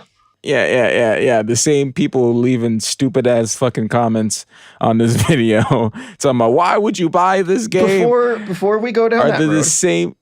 The same people who are gonna buy the Diablo 2. I have a lightweight story to cap us off. Something a lot more fun than bathroom cameras. And that is the gamerification of McDonald's. They were going to do they were thinking of, and then someone prematurely released materials saying they were going to do a giveaway of some modded PS5 DualSense controllers. On July 31st, Australian McDonald's announced that it would give away 50 special edition McDonald's PS5 DualSense controllers, painted with a trademark yellow, white, and red color scheme featuring hamburgers and French fries. Viewers who watched and interacted with the lineup of McDonald's-sponsored streamers playing things like kid-friendly normie games, stuff like Mario Kart, Minecraft, Overwatch, and WoW was probably about as violent as these games are going to get. Yeah, McDonald's is getting into streaming. They're getting into controller mods, but evidently the big corporate fat cat stooges at Sony had to step in and ruin everyone's fun. Sony ended up blocking the giveaway on the grounds that they never actually reached out to Sony for permission to distribute and give away Sony products for free as part of a promotional advertisement campaign. You're between big corporations, you assumed you have the money to pay people to use their property like that, and they didn't go through with that step. But this started a lot of fun, lively debates about whether or not this controller looks cool. Even here on the Dad and Sons Discord, there were people going both ways, because frankly, I absolutely positively do not understand how anyone could have thought this controller looks cool. Yeah, no, it's garish. Would you like garish with your garnish? Because it's disgusting. Matt, what's your take on this McDonald's controller? It's very red. It looks so gross. Thank you. So we're all in agreement here. That's yes. 3 for 3. We are men of taste. That's 3 for 3. I think my least favorite part of it is where your right hand palm goes, which is straight into the lettuce and condiments and meat of the hamburger. You know, it's not a real hamburger. It's just painted on the controller, but my brain would not be able to unsee some horrible vision of me just slopping my palm into a hamburger from the wrong angle every time I'd be playing games with that controller. Let it stay where it was forged, in the minds of Ronald McDonald. Yeah. I'm curious. You guys are so weirded out because I will play Diablo 2. Like, I'm supposed to doom the entire studio just because idiots are in them? There's idiots in every fucking studio. I think that's a fair point. I think... Like, we've talked about this many times. I go back to the Last of Us leaking thing, hurting people who are hardworking, who have done nothing wrong. Like, if it's a good game, I'm probably gonna buy it. Like, I think for some people it's a case of until there are the changes that have been demanded by the whole staff, right? You know, they have that list of demands that they sent to the management. Until that is instigated, I think some people are kind of holding off. And the thing is, there's idiots at every studio, but not every studio lets it get as bad as this one did. I think this is just... Yeah, this is just known about, dude. Like, this shit happens all the time. And I hear this shit and it fucking drives me nuts. But, like, it's just so... Like, that needs to change. You know? But, like, dooming the entire studio... Well, you're not dooming them because they're kind of sort of so big they're going to sell a zillion copies anyway. Well, that's the point. So, I'm going to buy the game. Like, I'm not going to not buy the game. So, me personally not buying the game is going to change something? No, it's not. It's not. If there's some big, huge movement and we're like, we're not going to do it unless you change your stuff, like, they're not going to change their stuff. No one's going to change their shit. They're not because you decide not to buy their game. Like, people are going to buy it. Like, unless there is like a collective, unless there's a collective understanding. Before. But it does work. There was protests inside of World of Warcraft that got things changed recently. So from a collective standpoint, they protested about the quest givers and stuff that were named after Alex. What's his name? Afrasiabi. That's an easy change. It has nothing to do with real life. You know, people going to a studio, people getting harassed. That's fucking changing the name of somebody is just so simple compared to like actually people's. Like, yes, of course. But I mean, personalities need to be fucking fixed. That change happened because fans of the game were protesting. That wasn't staff, right? So the internal stuff inside of the studio there's a lot of external pressure. But as I talked about like 2 weeks ago, you know, it's internal pressure that needs to happen, and them walking out and doing the Blizzard walkout is a great start to that. I think you're right. I think it's not on the consumer to change these things, but there is a show of support you can give. As a media person, too, you have a louder voice than an anonymous consumer. I do not have a louder voice. I do not have a louder voice. He's got a sexy voice. You do. Listen, if people want to, like, the thing is, the things that would actually change is exactly what you said. Like, the people there would have to like step forward and actually do something. Pressure. Yeah, I always and stand up, because consumers are always going to buy the shit, and most people don't know this is going on. Most people don't look up this stuff. It was in the normies are going to buy Diablo 2. It was in the New York Times. And was it? Yeah. I still agree with the things that I talked about. I think studios don't care about external pressure. They really do not, like, for the most part. This is on a scale unlike anything else. As we've just aforementioned, there is massive. But there's a lot. And everyone's leaving. Usually external pressure. Well, the president has been ousted. It's bad, essentially. Yeah, stuff is changing right now as we're recording. External pressure usually doesn't work. Internal pressure has to happen. That's why we've had the Blizzard walkout. I think if there was a but it has nothing to do with actually buying the game compared to the pressure that they're getting. Yeah, not at this moment. It's not about the game, and that's what I'm talking about. I think it will happen, though. I think what I'm saying is it will happen because there are already protests from dedicated World of Warcraft players to, not play the game or not pay the subscriptions to do certain things. When Blizzard tried to release whatever their next game, right now they're not trying to release a new game. Imagine if they had a scheduled release game right Diablo 2 is the next one. Okay, so that'll be the first one, but that's not like an Overwatch 2 or, Diablo 4 or anything it's huge though. And Diablo 4 as well. Though. It's not Diablo 4 like Overwatch 2. It's coming out in a month and a half, September 21st. Do you think this is still going to be in the news when that game comes out? Probably. This is the most stuff I've seen in a while, right? It was on CNN. Yeah, this is the most stuff I've seen in a while. It's probably going to be around for a few more months. Ultimately, I think consumers can make their own choice, but as George says, and what is it? You fight with your money or whatever, Vote with your dollar? Vote with your dollar, or whatever the hell that saying is. I guess I understand. I guess I understand what you're saying. But ultimately, you're right. I think you aren't making a difference if you don't buy the game. But if there's let's say there's a hashtag on Twitter and people are like, collectively, we're boycotting this. If there's some huge thing, I'll join it. I don't need to play Diablo 2. You don't need to play Diablo 2. Quickly. I don't need to play any game, to be honest. I don't need to do anything. The pre-order hype culture is something everyone's complained about. No one needs to buy games as soon as they come out. Hey, will you stop that, please? dude, people do need to buy games as soon as they come out.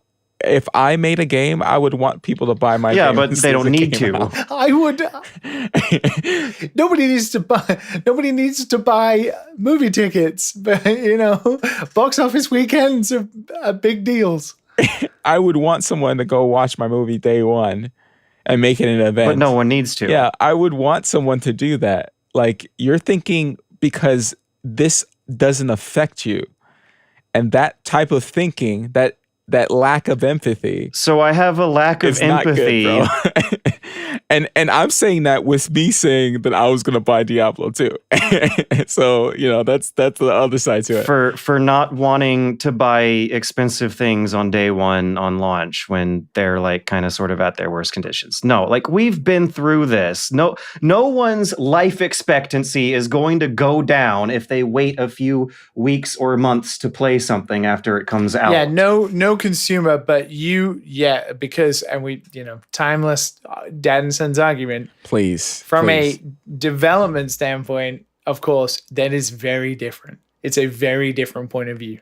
The sales in your first week and your first month are huge compared to the long tail.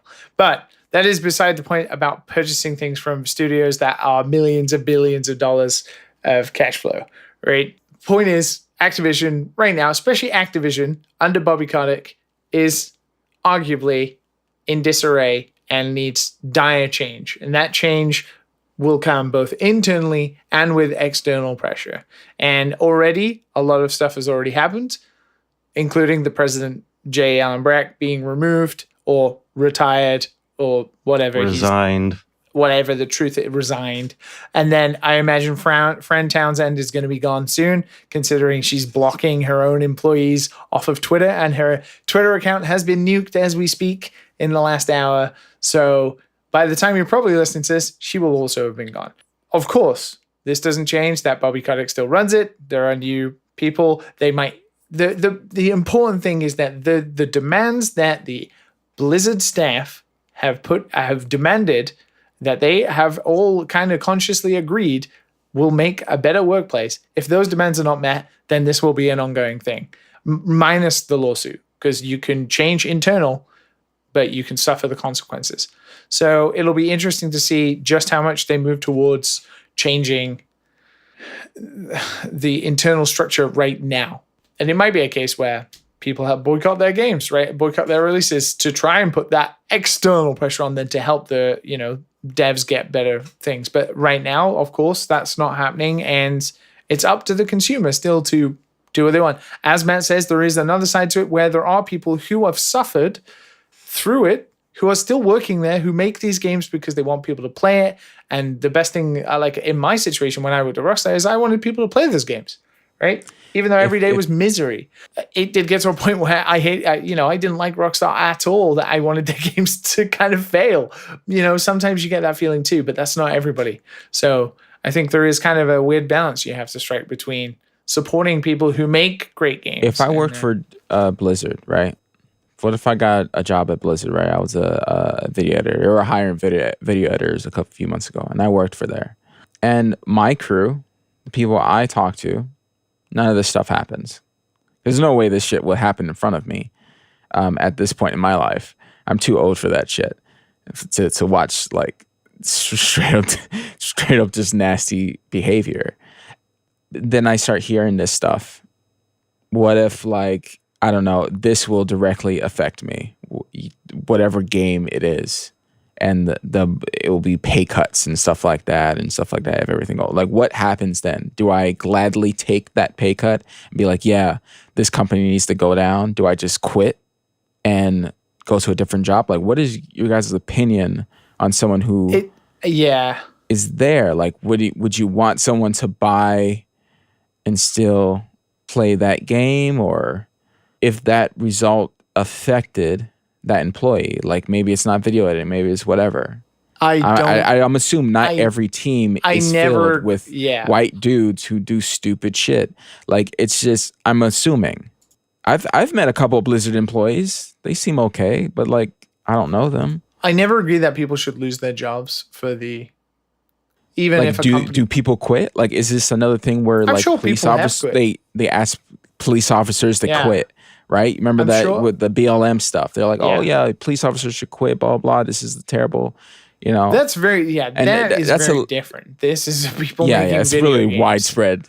yeah. But like, there are people quitting now. Where's the line for you guys? There are people quitting who are at fault, right? There hasn't really been people, staff members who want change, who are just normal staff members who... They're not quitting. They're walking out. They are going on strike. They're trying to push for better working conditions in Blizzard, right? They want to get back to doing what they want to do, which is to make games in peace, with better working conditions for all. They're not quitting. They're fighting. That's different. What I'm saying is just I feel like this is a very complex like problem, and we're like outside looking into something when there's like so much more that could be going on that we don't know of, and we're like, no, you should do this, you should do that. Like, I don't know. It's this. We do know is that they are experiencing a kind of talent drain over the past year, and that they are also organizing coalitions and a unionization effort behind the scenes. That is what the average rank and file employees are doing behind the scenes as a result of this scandal. Yeah. And that's what should happen, I don't think, right? And it's like they shouldn't be...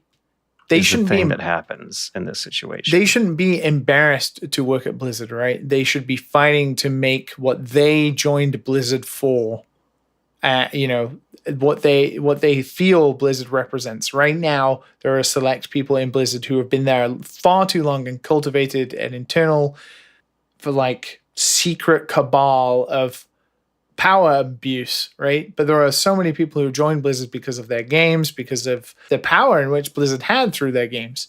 And those people can be the people internally who can get unionized, fight, and then do what, carve Blizzard in the image that they assumed they were joining.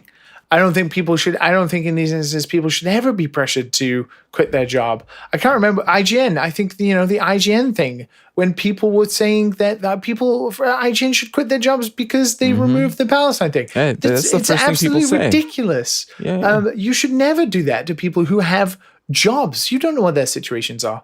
But this is different. We're talking about management versus employee. And, in this instance, and the same in the IGN one, it is management. It is people in power who are ruining it for everybody, right? So there's always this tough balance between, well, the management don't make those fucking games, right? Like Diablo 2 or whatever. It is the employees, the rank and file employees who slave day after day to make those games. And then it's hard to think of like boycotting games and stuff like that as ways to get back at management outside of monetary stuff. And yeah, it can happen, but it hurts. Oh, they don't get their second island. Yeah, it's the people below them that are going to get fucked. It's tough. It is tough. But in terms of like what is happening, the games industry is coming out in support of the walkouts and stuff like that. So there is external pressure via other avenues. And we were just talking about how things really changed, right? From the 80s, right? We're just talking about that.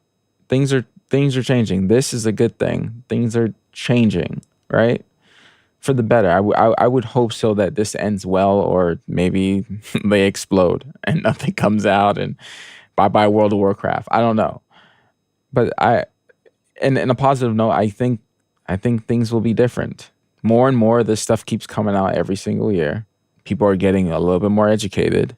I would say, before, a lot of the kids online used to say a lot of dumb shit, but now there's a little bit of variety now, right? It's not just like everyone just telling developers who are going through this stuff to do dumb shit.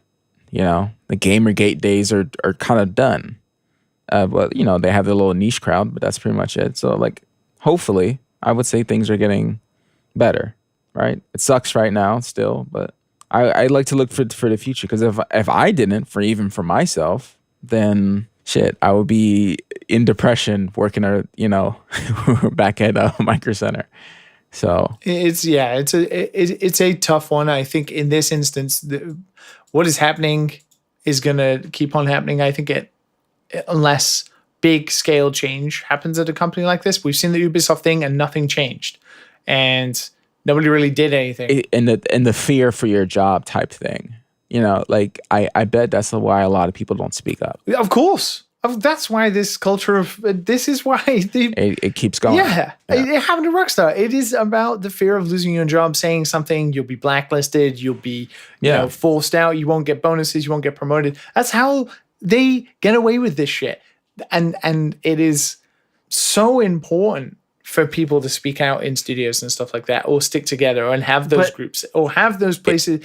If there was more of that, it would probably None of all of what you guys just talked about is incompatible, though, with a boycott from a small percentage of invested fans who follow the news a lot closer of course not. Than the normies do. A lot of those small invested I don't disagree fans with and that. Journalists did very publicly boycott Red Dead Redemption 2 before it came out, because that is also a prime example of a game that had a lot of crunch time getting put in for features that are entirely superfluous, like your horse's testicles shrinking in the snow. And that ultimately did not really cut anyone's paycheck or the sales of the game, because it still broke records, because the vast majority of people out there are not going to be following the news as close as us media personalities, whose opinions and plans and reputations are all at stake on a platform where what we say on this show does influence how other people behave. So if it didn't do anything, then what was the point? To bring awareness to one of these problems that actually may have butterfly affected into what you think is a good change right now. No, did it affect anything? Boycotting Red Dead Redemption 2. A lot more people know what the term crunch is now. Being vocal from Red Dead Redemption 2, not the other Yes, stuff? it was part of the other. Around 2014-15 was when you started hearing more and more stories around crunch culture develop, and then around 2018-19, Red Dead Redemption 2 was one of the stars of that show. That was one of the because it was talked about, or because people boycotted both, it? I guess people did boycott it, and yeah, the boycott doesn't do anything in terms of hard numbers, but in terms of raising awareness and educating people, it does. Yeah, you're more of a revolutionary. Yeah, I'm than I am. angry about rich people like pretty much 24/7. You can tell. Yeah, it's a thing. Yeah, when I found out how much Donald Trump pays in taxes, man, Rich people fucking suck. $700.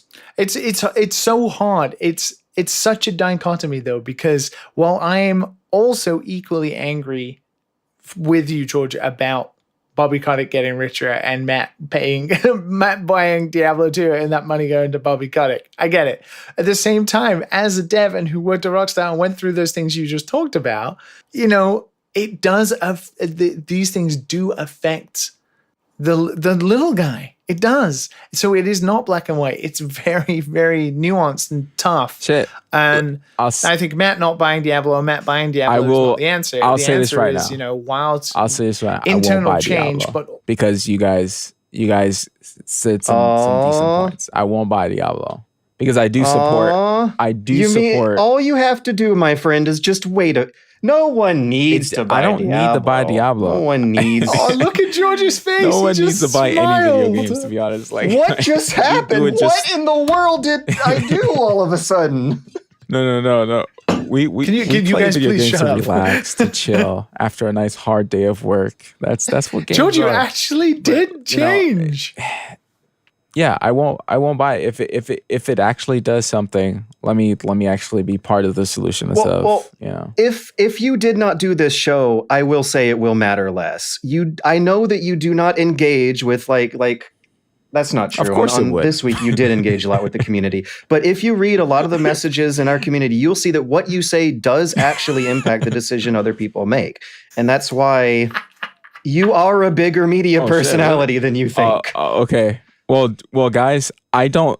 Well, for me, I don't care what you guys do. Buy Diablo, don't buy Diablo. I don't give a flying fuck. Like I will still play Hunt Showdown with you, even though Hunt Showdown has its own nasty. Bit of he's baggage. walking backwards. Like they stole that project from a studio they laid off and shut down after they had already done diligent good work on it. It's everywhere, man. It's everywhere. But is the game But fun? I also bought it on discount and a year after it came out. Yeah, we both did, actually, yeah. We got into this around the same time. Yeah, it was a good time. The pace with which the price of a video game depreciate makes it feel not difficult at all for me to not buy stuff on launch. Games get so... Except for Nintendo games. Oh, well then there's you buy them used is what you do with Nintendo games. You can put a pay what you want link next to it and feel no guilty whatsoever. Well, if you release games for free, they can never depreciate. Oh God, I have a dastardly question that we should jump to from that. No, God, no. Are you guys ready? Dastardly. This is going to be more tough discussion here. The statute of limitations is up, says Nicarus. Damn, we should. What is the first piece of media you ever pirated? Oh no! It's got first in history. Go way back to your childhood.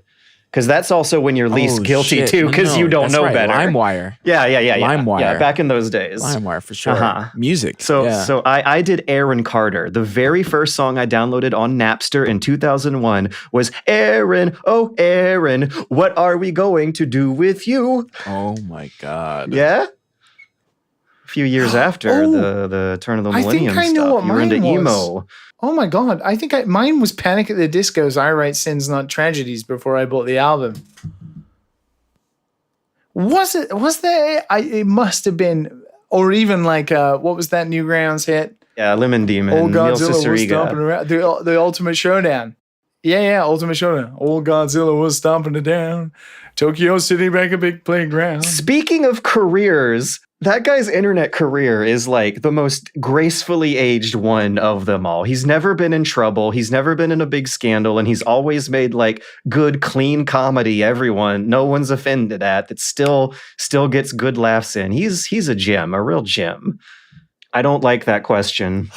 Okay, let me. Really don't like that question because I might hurt someone's feelings listening. What was the last game you pirated? You remember? You remember pirating? Yes. Yeah, that's why I want to ask, because there was a turning point. I don't know about you, but whether it's becoming an adult where you suddenly have money, a little bit, and you got the Steam account, ROMs count, and then you're like, oh, I can just purchase games instead. Okay.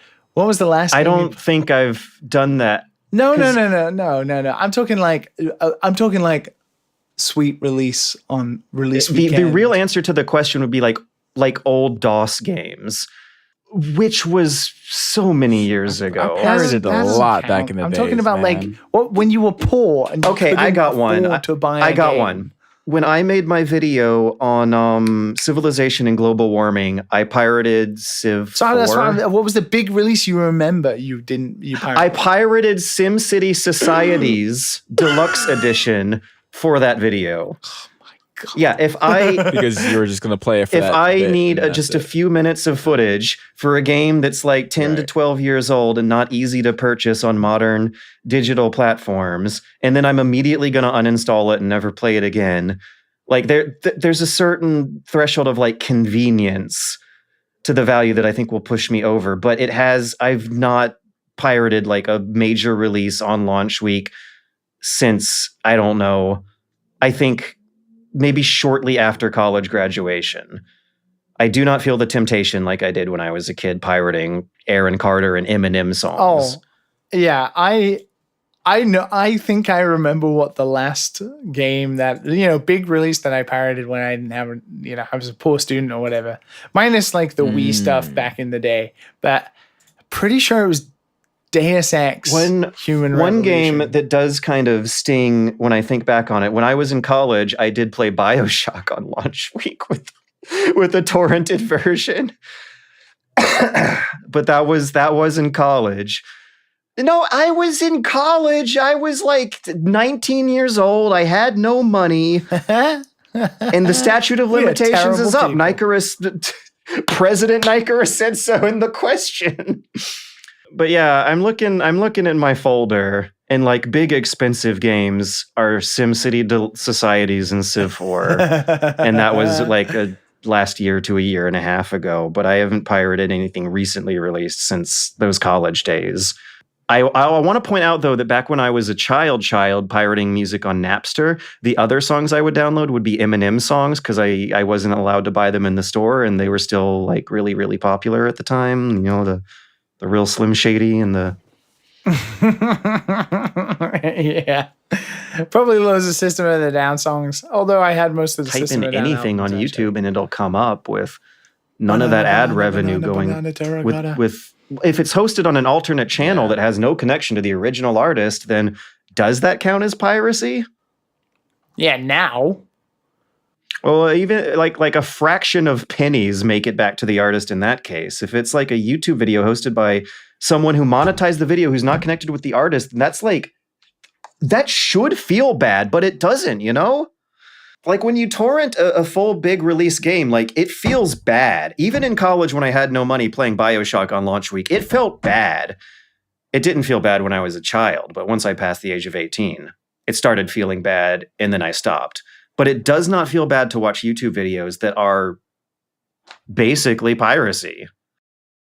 The like infrastructure is not the same. You don't have to jump through as many hoops and put up with as many inconveniences. It doesn't feel like it, Mm-hmm. Well, I don't think that counts because there's no interactivity, and that's what video games are about. Even if it's like a story-based game that doesn't have combat, you're still making decisions and immersing your brain in the world and your senses. Mm-hmm. I feel like just walking around a game world is enough to make a fundamentally different media experience than watching a video. Yeah, that was good and rough. Are we ready to move on to maybe one more? Agreed. One more. Mm-hmm. Let's do one more. We've been doing bumper episodes recently. Okay. Argos has a fun question for us. This was actually reposted from /r Ask Reddit, but it started a big good discussion. Argos says, you are offered $1 million, but to claim it, you must enter the last video game you played and stay there for a year. If you accept the money, how is life there? So I guess you can spend the money while you're there. Wait, enter? Oh no. Oh no. Oh my god, I'm at war with furries in a giant tank. Oh my god, the furries are gonna sacrifice me to the soul cannon. Oh no, I don't think I can survive. They're gonna sacrifice me to the cannon. My life is not that bad. Who are they fighting? Houses, man. A lot of waifus everywhere. Why is there a conflict? Who are the bad guys in Three Houses? Yeah. Oh Matt, but you have to eat that shitty fruit. I do get to have tea time. But you get to go to tea time. The guys are pretty sexy too, to be honest.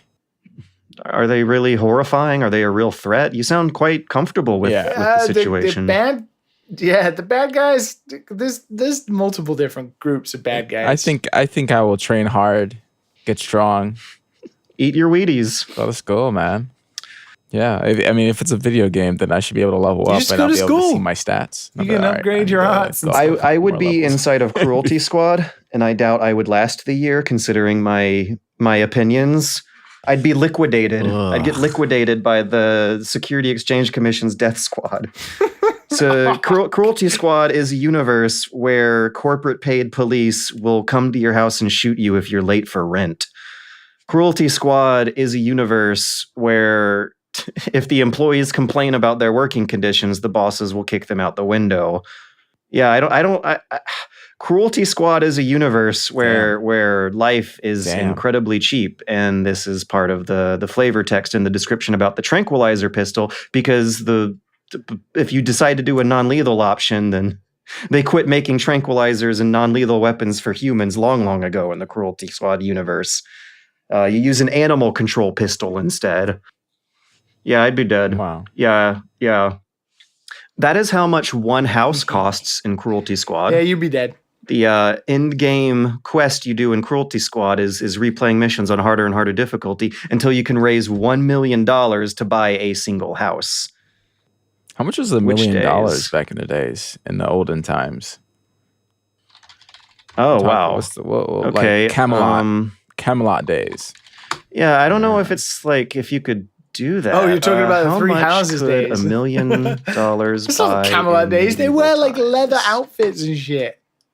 How much? You'd have to turn it into gold or silver or something. I don't know if like you could do that. Yeah, it would definitely be gold. A whole country. And you can't transfer it everywhere too. So like that's before credit and before capitalism. I don't. It's debatable, but I don't know if you could really just take $100 and translate it into value if you time traveled back into Camelot. Hopefully I can like put my gold. You know what you would need to do? Bitcoin. Is just like buy a gun and a suit of armor and then go back to Camelot and you're good. Oh, and some soap. Don't forget the soap. Yeah, you definitely need soap. Oh, God. So there's the Mark Twain book, A Connecticut in King Arthur's Court, where he time travels back to Camelot and tries to show them the wondrous miracles of modern technology, but he ends up accidentally starting World War I like 400 years before it's supposed to happen. So you might end up just screwing everything up with your wealth. I probably would. People are like, oh, he's dressed strangely. Look at those spectacles. Yeah. Yes, yeah. Yeah, no. An outlet. Have any of you guys got a charger around here? But there was the one character of Mansa Musa who had so much gold and would just throw it out to the peasants whenever he traveled abroad that this one guy would completely destabilize national economies whenever he was traveling. He is the richest man in all of history. I wonder if you could actually compare that to like the modern day Bezos Gates types, because he also didn't have air conditioning and respective multi-corporate holdings putting out millions of stuff on assembly lines. It is hard to translate when you go back that far. that reminds me of like, it's like the worst part about going back to Three Houses would be like taking baths and taking shits. Like you would, I wonder if they have like proper stuff in that universe. Yeah, what if your waifu, like it could really ruin the mood with your waifu. Well, I mean, yeah, it's probably a lot of things that are not the same, you know. We're getting only a 720p image. If I get there, I'm getting the full 12K retina. They're probably gonna look real different. I mean, if the muscles, if you like traveled back to ancient Rome, everyone would just be naked, taking baths all the time, and no one would probably smell as bad as if you went back to like medieval Britain instead. Those pixelated muscles. The Romans had big baths. The Romans had like primitive plumbing. They were way. That was one of their prime like racist complaints about the barbarians was they didn't bathe as much as the Romans did. Yeah, they were clean. Because I see the cubicles that the Three Houses people live in, and I don't see a bathroom. Fun fact, though, the Roman baths did not have a drainage system, so everyone's filth would just gradually accumulate in the water over the day. But they were still probably better off than most other people in Europe at the time. Probably. But whoa, we went places this episode, and I'm surprised we did it smoothly and amicably enough. Did we? But yeah, we went on a while. We should we should be heading out here. I should go meet my new doggo. You gotta send in a few hours. I'm not gonna be lonely ever again. Oh my god, the dog! Yes. Oh man. And I will talk to you guys and see you listeners and catch up on the big Activision fiasco of 2021 after I get to know Eddie. Eddie is the dog's name. Oh, there we go. Murphy. And Aww.